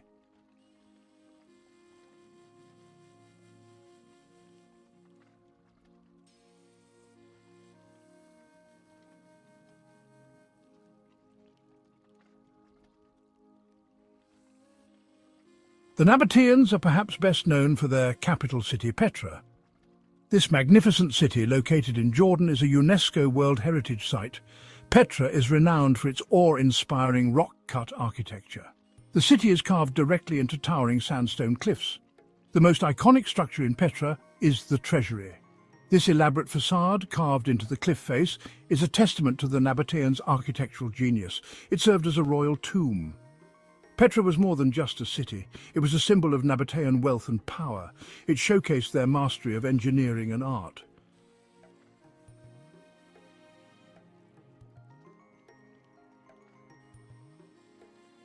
The Nabataeans lived in a complex geopolitical landscape.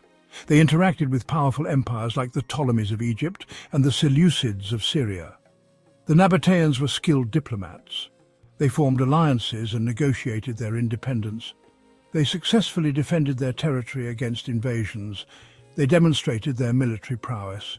In 106 AD, the Roman Empire annexed the Nabataean kingdom. Petra became part of the Roman province of Arabia Petrea. Despite Roman rule, the Nabataeans' cultural influence persisted. Their architectural style continued to flourish.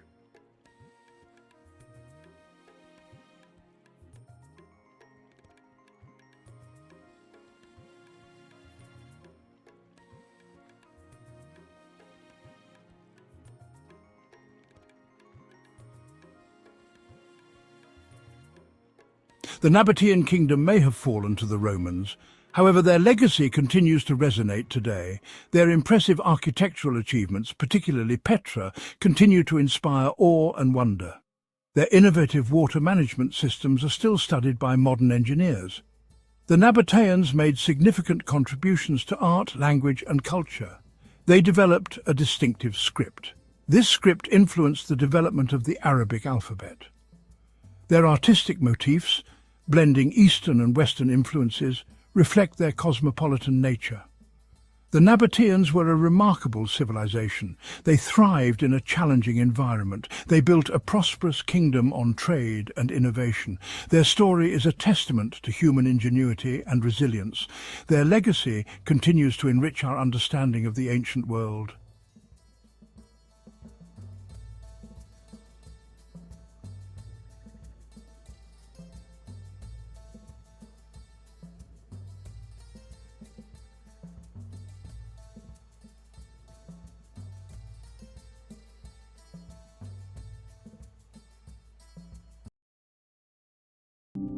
Have you ever ruminated over the enigmas hidden under the glistening sands of ancient Egypt? The mere idea incites a sense of inquisitiveness and awe, for this territory, nurtured by the Nile, has played host to an extraordinary civilization, seemingly advanced but equally mystifying. At the core of the desert, the pyramids of Giza stand tall in their glory, symbolizing the power and inventiveness of the ancient Egyptians. These architectural wonders, constructed several millennia ago, still confound contemporary architects and engineers. How were they constructed with such meticulousness, and to what end? These queries persist, reverberating through the caverns of the Great Pyramid. Beyond the pyramids, the sepulchres of the Valley of the Kings hold a universe here, amidst the desert's tranquility. The pharaohs were consigned to their eternal slumber in opulence. Their tombs, embellished with elaborate hieroglyphics and priceless artifacts, provide a peek into their existence and ideologies. However, numerous of these crypts are yet to see the light of day, their mysteries shrouded by the relentless sands of time. It's not simply about the monumental edifices or the treasure-laden crypts. The ancient Egyptians were trailblazers in a myriad of knowledge domains: medicine, astronomy, mathematics, literature. The list is extensive. Papyrus scrolls awaiting interpretation might disclose priceless knowledge about old world wisdom. Yet, much of this wisdom continues to be untouched, constrained within the cryptic hieroglyphs. Then we come to the puzzling pantheon of the ancient Egyptians. Deities with human forms and beastly heads, tales of genesis and obliteration, rituals of life and death. These spiritual facets contribute to the intricacy and richness of the ancient Egyptian civilization. However, much of this spiritual heritage is yet to be entirely comprehended. The sands of Egypt form an expansive canvas, where the ancient civilization has painted a narrative of magnificence, intelligence, and mystery. As archaeologists and historians continue their exploration of this canvas, new discoveries keep surfacing, adding new dimensions to our comprehension of this captivating civilization. With an abundance of secrets still concealed by the sands, one can't help but ponder, what other mysteries does ancient Egypt harbour? The golden sands of Egypt have been generous, offering us glimpses into the past. Over the centuries, these unyielding dunes have relinquished a plethora of treasures that have significantly contributed to our understanding of this ancient civilization. The tombs of the pharaohs, for instance, are a testament to the grandeur of this bygone era. The Great Pyramid of Giza, the last of the seven wonders of the ancient world still standing, is a marvel of engineering and architecture that continues to bewilder scholars and enthusiasts alike. Other significant tombs, such as those in the Valley of the Kings, have been the resting place of numerous pharaohs and high officials, offering us a wealth of information about their lives and beliefs. Then there's the Rosetta Stone, an unassuming slab of granodiorite that held the key to deciphering Egyptian hieroglyphs. Discovered in 1799, this trilingual inscription unlocked the secrets of an ancient language and in turn an entire civilization. This single artifact has been instrumental in our understanding of the nuances of ancient Egyptian culture, religion and administration. And who could forget the treasures of Tutankhamun's tomb? Discovered in 1922 by Howard Carter, this nearly intact tomb was filled with over 5,000 artifacts, many of them in pristine condition. The golden death mask of the young pharaoh, his richly adorned chariots, and the intricate jewellery are just a few examples of the exquisite craftsmanship of ancient Egyptians. Each discovery, each unearthed treasure, has added a piece to the elaborate puzzle that is ancient Egypt. Through these finds, we have been able to piece together a picture of a civilization that was at once complex and fascinating, a civilization that revered their leaders as gods, believed in life after death, and left an indelible mark on the world. Yet these unearthed treasures are but a fraction of what lies undiscovered. Beneath the golden sands, the relics of the past wait patiently, ready to reveal their secrets and continue the story of this incredible civilization. Yes, there is much more to be discovered. The quest is by no means over. It's just beginning. Beyond the well-known pyramids and grand temples, Egypt conceals more. A land steeped in antiquity, its sands whisper tales of glory and grandeur, many still untold. The mysteries of Egypt are not only confined to the majestic pyramids of Giza or the intricate tombs of the Valley of the Kings.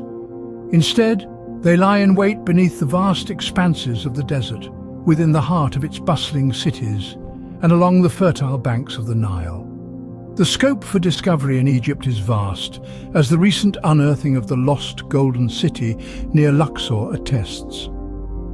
A city hidden for over 3,000 years, it was found almost perfectly preserved, its streets lined with houses, its administrative and residential districts still intact. The archaeologists were astounded by the magnitude of the find. Indeed, it was a testament to the fact that, even after centuries of exploration, Egypt still has much to reveal. This discovery is not an isolated incident. Each year, more sites are being identified, waiting to be explored. Egypt, with its millennia-old history, holds an immense trove of archaeological wealth. The potential of finding such sites is not merely for the sake of historical curiosity. Each new discovery adds another chapter to our understanding of the ancient world, of civilizations that thrived thousands of years ago. Furthermore, these sites, once unearthed, can provide insights into the daily life, religious beliefs, social structure, and artistic sensibilities of the ancient Egyptians. They are not just remnants of the past, but living, breathing entities that continue to speak to us, sharing their stories, their triumphs, their tragedies. Yet the process of discovery is painstakingly slow. Each grain of sand must be carefully sifted, each artifact meticulously studied, each site painstakingly preserved. But the rewards are worth the effort, for every hidden site holds the promise of a new understanding, a new perspective, a new appreciation of the past. The sands of time have yet to reveal all their secrets. As we continue to delve into Egypt's hidden depths, we remain hopeful that the ancient land will continue to astonish us with its timeless tales and treasures. Ancient Egypt was a civilization ahead of its time, but how much do we truly know? Indeed, the civilization that thrived on the banks of the Nile was a beacon of human achievement, a testament to what ingenuity can accomplish. Let's delve into the realm of the ancient Egyptians' advanced knowledge. Consider their understanding of astronomy. They were among the first to chart the stars, establishing the basis for the modern 12-month calendar. Their sophisticated knowledge of celestial bodies allowed them to align their pyramids with the constellation of Orion, a feat that still baffles us to this day. But the depth of their astronomical understanding is still a mystery, waiting to be unraveled. In the field of medicine, the ancient Egyptians were pioneers. They performed complex surgeries, developed an array of medicinal treatments, and had an understanding of the human body that was years ahead of their time. The Ebers Papyrus, one of the oldest medical documents in existence, is a testament to their medical acumen. Yet we are only beginning to scratch the surface of their medical knowledge. Architecture was another area where the Egyptians excelled. The pyramids, the Sphinx, the temples, all stand as enduring symbols of their architectural prowess. But the principles behind their construction, the techniques they used, the tools they had, much of it remains shrouded in mystery. And let's not forget agriculture. The ancient Egyptians, through their intricate irrigation systems and knowledge of the Nile's flooding cycles, were able to turn the desert into a fertile oasis. The principles they employed are still in use today. But again, we have only a fragment of their agricultural knowledge. The ancient Egyptians were a civilization ahead of its time. Their knowledge in various fields was profound, and much of it remains untapped. We've inherited the remnants of their wisdom, but there is so much more to discover, so much more to understand. The wisdom of the ancients awaits in the shadows of the pyramids. The quest to unravel the mysteries of ancient Egypt is far from over. Indeed, the sands of Egypt continue to safeguard secrets that have yet to be revealed. Ongoing excavations and research carried out by intrepid archaeologists and historians are still unearthing treasures and knowledge that boggle the mind and challenge our understanding of this ancient civilization. In the heart of Egypt, beneath the blazing sun, the archaeologists' spades slice through the sands like a pen on a blank canvas, each stroke revealing a new layer of history, a new piece of the puzzle. Their work is not merely a job, but a passion, fueled by the allure of discovery. They are the true custodians of our past, painstakingly sifting through the sands of time. But it's not just about uncovering treasures, it's about deciphering the stories they tell.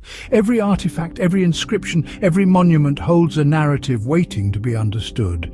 It's a complex jigsaw puzzle, and each discovery is a piece that brings us closer to seeing the full picture. The potential for new findings is vast, from the secrets of the Sphinx to the mysteries of the pyramids, from the enigmatic hieroglyphs to the lost tombs of the Pharaohs. The possibilities are countless, and with each new discovery we gain a deeper understanding of the life, culture and wisdom of the ancient Egyptians. But this quest is not without its responsibilities. It's crucial that we preserve these historical sites and artifacts. They are our direct link to the past, a tangible testament to our shared human history. And they are a heritage that we must protect for future generations to learn from and appreciate. As we continue to dig deeper into the sands of Egypt, we inch closer to understanding the enigma of this ancient civilization. The quest continues, and with each passing day, the ancient sands of Egypt whisper stories waiting to be told. Our understanding of this remarkable civilization is growing, but there is still so much more to discover. The story of ancient Egypt is far from over, and the next chapter could be just beneath our feet.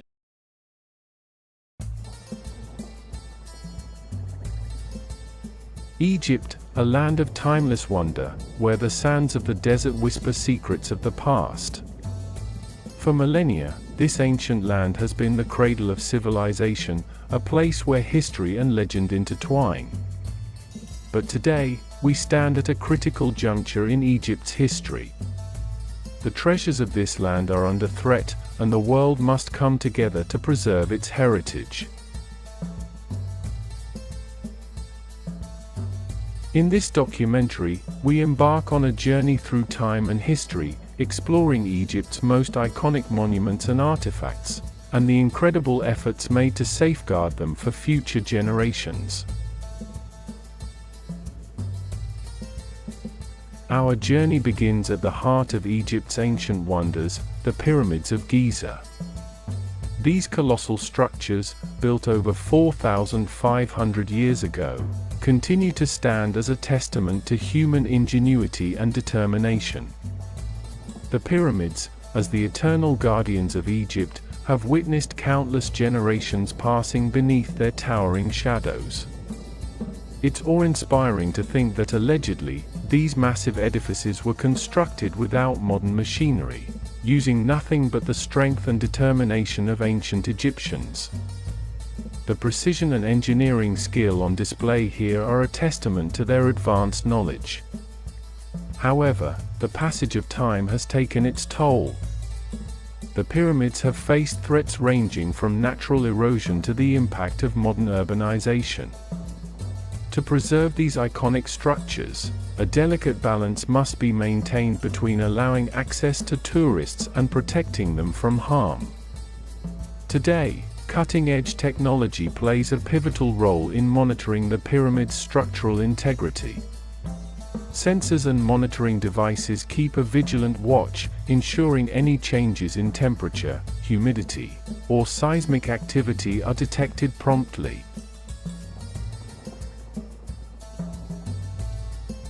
But preserving Egypt's treasures goes beyond the pyramids alone. The Egyptian Museum in Cairo houses an unparalleled collection of ancient artifacts, each with its own unique story. As we walk through the hallowed halls of this magnificent institution, we encounter the enduring legacy of pharaohs, queens, and commoners alike. These artifacts offer us a glimpse into the daily lives, beliefs, and artistic achievements of ancient Egypt. However, maintaining this vast collection presents its own set of challenges.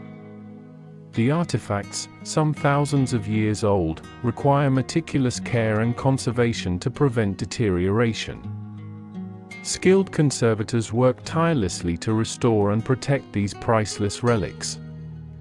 Their expertise ensures that the fragile beauty of ancient Egypt is preserved for future generations to behold. As we venture to the Valley of the Kings, we uncover Egypt's hidden treasures, the tombs of pharaohs and nobles, where secrets of the afterlife were entombed for eternity. These tombs are not mere burial sites, they are intricate works of art and architecture. Elaborate paintings and hieroglyphics line the walls, depicting scenes from the lives and journeys of the deceased. The fragility of these paintings and inscriptions becomes apparent when faced with the harsh realities of the desert environment. Humidity, heat, and carbon dioxide from visitors can damage these ancient works of art. To combat this, experts employ state-of-the-art preservation techniques. Climate control systems, similar to those used in museums, are installed to maintain stable conditions within the tombs. Three-dimensional scanning and digital reproduction are also used to create precise replicas of tomb interiors.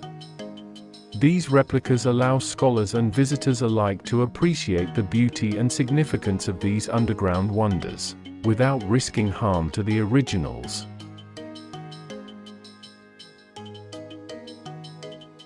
The Nile, Egypt's lifeblood, has shaped the nation's history and culture for millennia. However, the construction of dams along the river, such as the Aswan High Dam, has altered the landscape and posed new preservation challenges. In Nubia, the rising waters of Lake Nasser threatened the ancient temples of Abu Simbel, leading to an ambitious international rescue mission. The relocation of the temples of Abu Simbel was a monumental effort. Block by block, these architectural wonders were carefully dismantled, moved to higher ground, and reconstructed. Today, visitors from around the world can still marvel at the magnificence of these temples, thanks to a remarkable feat of engineering and international cooperation. Egypt's treasures aren't confined to the land, some lie hidden beneath the waves. The submerged city of Heracleion, once lost to time, has been rediscovered by underwater archaeologists. These underwater explorers delve into the depths of the Mediterranean, uncovering ancient statues, submerged temples, and sunken ships that offer tantalizing glimpses into Egypt's maritime history. Dr. Frank Goddio, a pioneering marine archaeologist, has dedicated his life to uncovering the secrets of Egypt's underwater heritage. His work is like a journey through time, exploring the lost cities of Heracleion and Canopus. Using remotely operated vehicles and specialized equipment, he documents these underwater marvels while preserving their integrity. Through these efforts, we gain new insights into Egypt's maritime history while preserving its underwater heritage. The mysteries of the deep continue to yield remarkable discoveries. As we've seen, the preservation of Egypt's ancient treasures is a complex and ongoing endeavor. But it's not just the responsibility of experts and institutions, it's a responsibility shared by all. Engaging local communities is essential to ensuring the long-term preservation of Egypt's heritage. By fostering a sense of ownership and pride in their history, we empower communities to become stewards of their own legacy. Education is another key component of preservation. Initiatives that teach children and adults about their heritage, its significance, and the importance of conservation help create a new generation of advocates for Egypt's treasures. Sustainable tourism plays a pivotal role in this equation. By promoting responsible and ethical travel, we can strike a balance between sharing Egypt's wonders with the world and preserving them for future generations. Egypt's ancient treasures are not just relics of the past, they are living testaments to the enduring spirit of humanity. By preserving them, we honor our shared history and ensure that Egypt's wonders continue to captivate and inspire generations yet to come. Thank you for joining us on this extended journey through Egypt's rich history and the tireless efforts to preserve its ancient treasures. Together, we can protect and cherish these wonders, ensuring they remain a source of wonder and inspiration for all of humanity.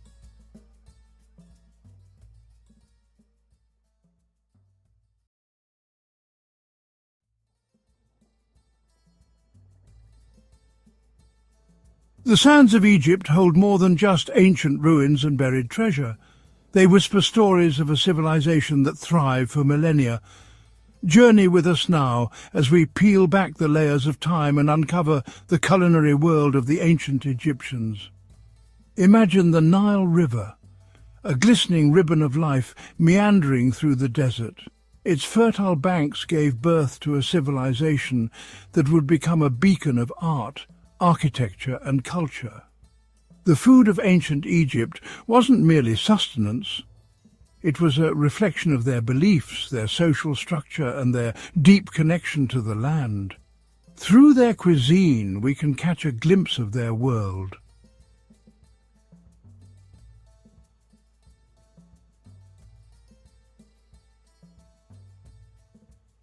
Their culinary legacy, much like their towering pyramids, stands as a testament to their ingenuity and sophistication. They transformed simple ingredients, gifted to them by the Nile, into dishes both practical and indulgent. They understood the art of flavor, the delicate dance of herbs and spices, and the importance of preserving food in a land where the sun blazed relentlessly. It's time to uncover the secrets of their kitchens, explore the ingredients that graced their tables, and discover the flavours that tantalised their palates. Join us as we embark on a culinary adventure through time. Prepare to be transported back in time to a world where food was more than just sustenance. It was a celebration of life itself.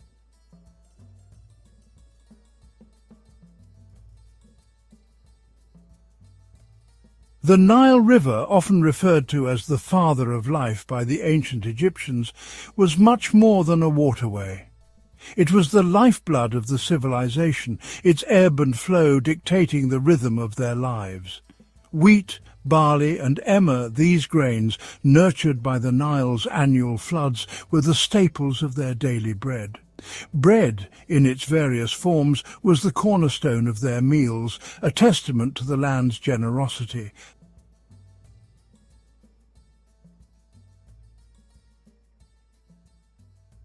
Lentils, chickpeas and fava beans, these protein-rich legumes, added variety and sustenance to their diet. The ancient Egyptians were masters of cultivating the land, coaxing life from the desert with their intricate irrigation systems. Their agricultural prowess ensured a steady supply of these essential crops, forming the foundation of a cuisine that was as diverse as it was nourishing.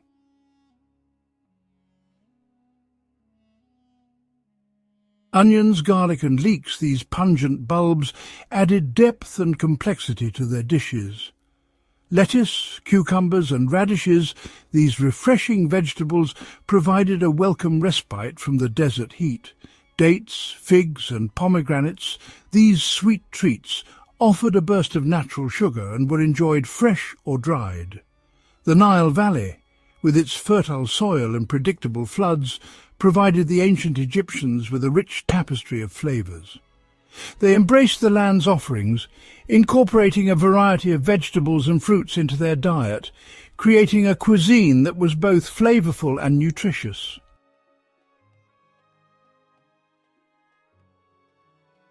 Fish, abundant in the Nile, was a staple protein source, particularly for those living near the river.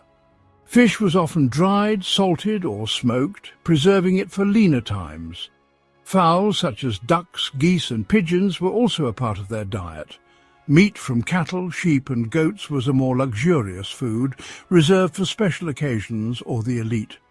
The ancient Egyptians were skilled hunters and fishermen, supplementing their plant-based diet with protein from the Nile and the surrounding land. From the humble fisherman to the wealthy landowner, protein sources varied, reflecting the social hierarchy of the time. Imagine the aroma of roasted meat filling the air during a feast, a symbol of wealth and prosperity.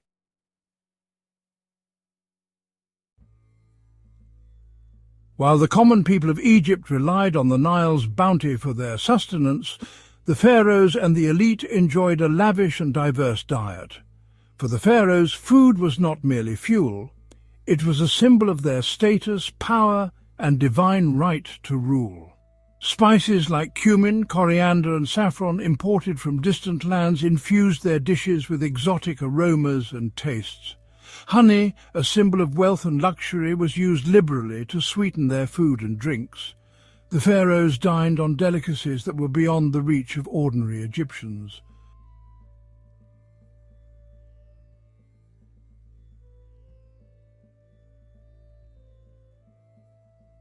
Their tables boasted roasted gazelle, wild duck, and even ostrich, hunted in the distant deserts and brought back to the palace as a testament to their power.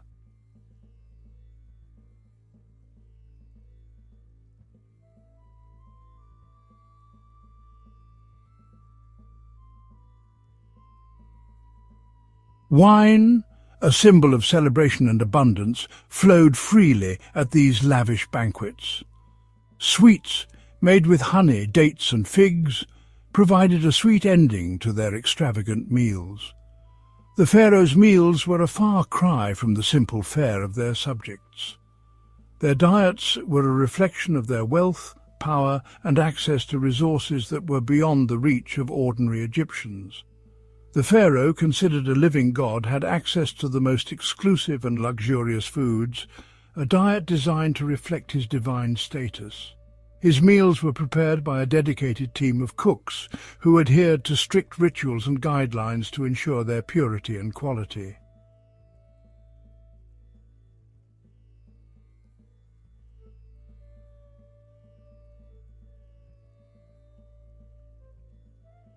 While the pharaohs and the elite indulged in lavish feasts, the lives of ordinary Egyptians revolved around a more modest but no less flavorful culinary tradition. Imagine bustling marketplaces, filled with the sights, sounds and smells of daily life, where farmers brought their produce, fishermen their catch, and bakers their freshly baked bread. The common people, while not privy to the exotic ingredients that graced the pharaoh's tables, possessed a deep understanding of how to transform simple, locally sourced ingredients into satisfying and flavorful meals. They understood the art of preserving food, drying fish and meats in the scorching desert sun, pickling vegetables in vinegar and salt, ensuring that nothing went to waste. Their meals were a celebration of the Nile's bounty, a testament to their resilience and their ability to adapt to the challenges of their environment.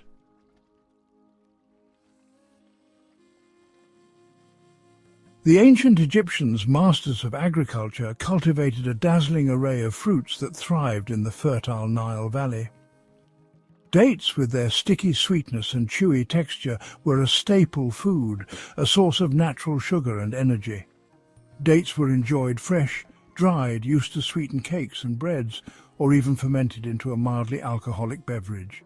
Figs, plump and bursting with juicy sweetness, were another beloved fruit. Figs were eaten fresh, dried into chewy treats, or used to make jams and preserves. Pomegranates, with their jewel-toned seeds and tart, refreshing flavour, were highly prized. Pomegranates were enjoyed fresh, their juice used to make refreshing drinks, or their seeds sprinkled over salads and desserts for a touch of colour and tang.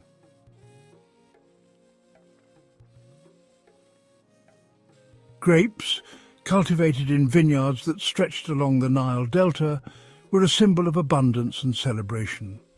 Grapes were enjoyed fresh, dried into raisins, or most famously fermented into wine, a beverage enjoyed by both the living and the dead. Watermelons, with their juicy, refreshing flesh, provided a welcome respite from the desert heat.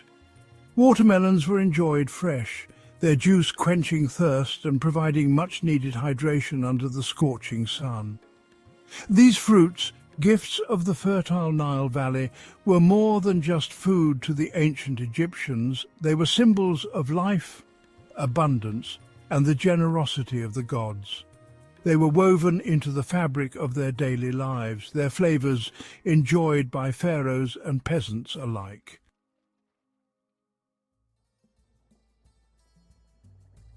Fishermen skilled in the art of netting and trapping would cast their nets into the Nile's waters, hauling in a variety of fish from small perch to large Nile perch, their silver scales glinting in the sun. Fish, a valuable source of protein, was prepared in a variety of ways. It was grilled over open fires, baked in clay ovens, dried in the sun, or salted and preserved for leaner times. While fish was a staple for many, meat was a more luxurious food, reserved for special occasions or for those who could afford it. Cattle, sheep and goats, domesticated animals that grazed on the fertile land along the Nile, provided a source of meat, milk and hides. Hunting, while not as prevalent as fishing or animal husbandry, also played a role in providing meat for the Egyptian table.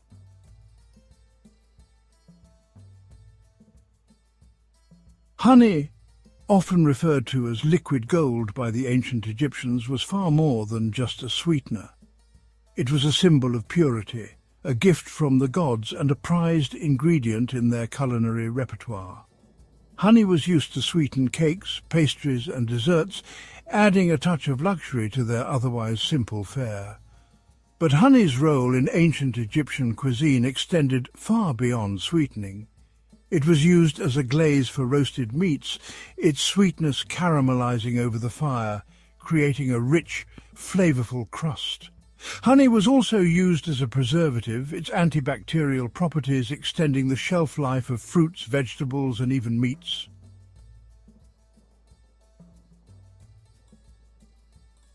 The ancient Egyptians, renowned for their trade networks that spanned the ancient world, had access to a treasure trove of spices, each one adding its unique flavor and aroma to their cuisine. Imagine caravans laden with exotic spices arriving from distant lands, their arrival a cause for celebration in the bustling marketplaces of ancient Egypt. Cumin, with its warm, earthy flavor, was a staple spice used generously in stews, soups, and roasted meats. Imagine the comforting aroma of cumin seeds toasted in a clay pot, their essential oils released, filling the air with their warm, inviting scent. Coriander, with its citrusy, slightly sweet flavor, was another favorite, used to add a refreshing note to dishes. Imagine the delicate green leaves of the coriander plant, chopped finely and sprinkled over salads, stews, and even desserts. Their fresh, vibrant flavor a welcome contrast to the richness of many Egyptian dishes. Fennel, with its licorice-like flavor, was used to add a subtle aniseed note to dishes, particularly those featuring fish or seafood. Imagine the delicate fronds of the fennel bulb, used to infuse broths and stews with their unique flavor, adding a layer of complexity to the overall taste.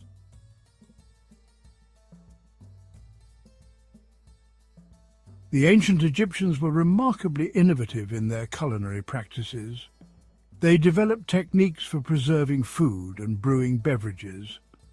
Fermentation was well understood by the ancient Egyptians. They used it to create beer, a staple drink. Bread making involved sourdough starter, giving bread its tangy flavor. They also created sweets using honey, dates, figs, and nuts. These innovations left an indelible mark on the world of food and drink.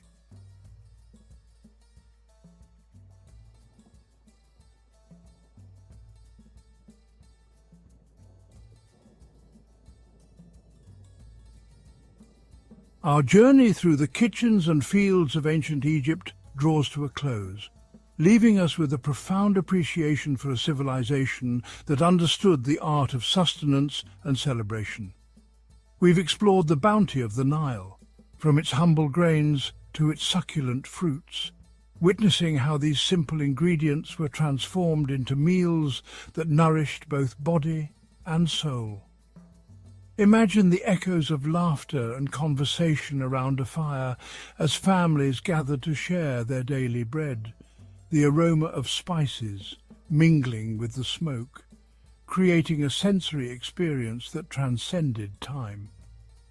Food wasn't merely fuel for the ancient Egyptians. It was a thread that wove together the fabric of their society, connecting them to the land, their gods, and each other. We've delved into the grand feasts of the Pharaohs, where exotic delicacies and imported spices were a testament to their power and influence.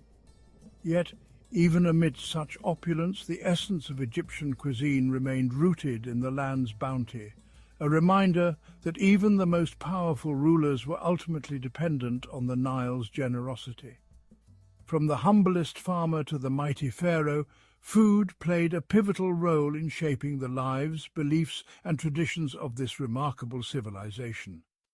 Their culinary legacy, much like their towering pyramids, stands as a testament to their ingenuity, resourcefulness, and deep-rooted connection to the natural world.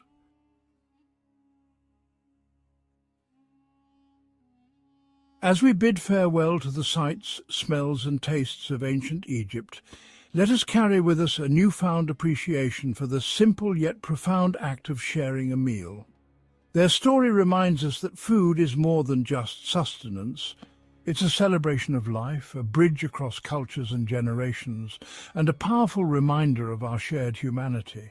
The echoes of their culinary traditions can still be heard in the cuisines of modern Egypt and beyond, a testament to the enduring legacy of a civilization that understood the true meaning of a life well lived, one shared with loved ones, around a table laden with the fruits of the earth.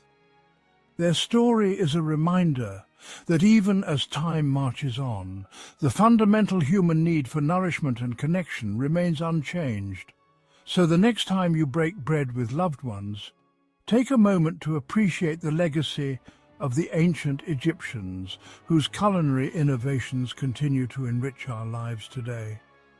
Their story, etched in stone and whispered by the desert winds, reminds us that even the grandest civilizations are built upon the simple foundation of a shared meal.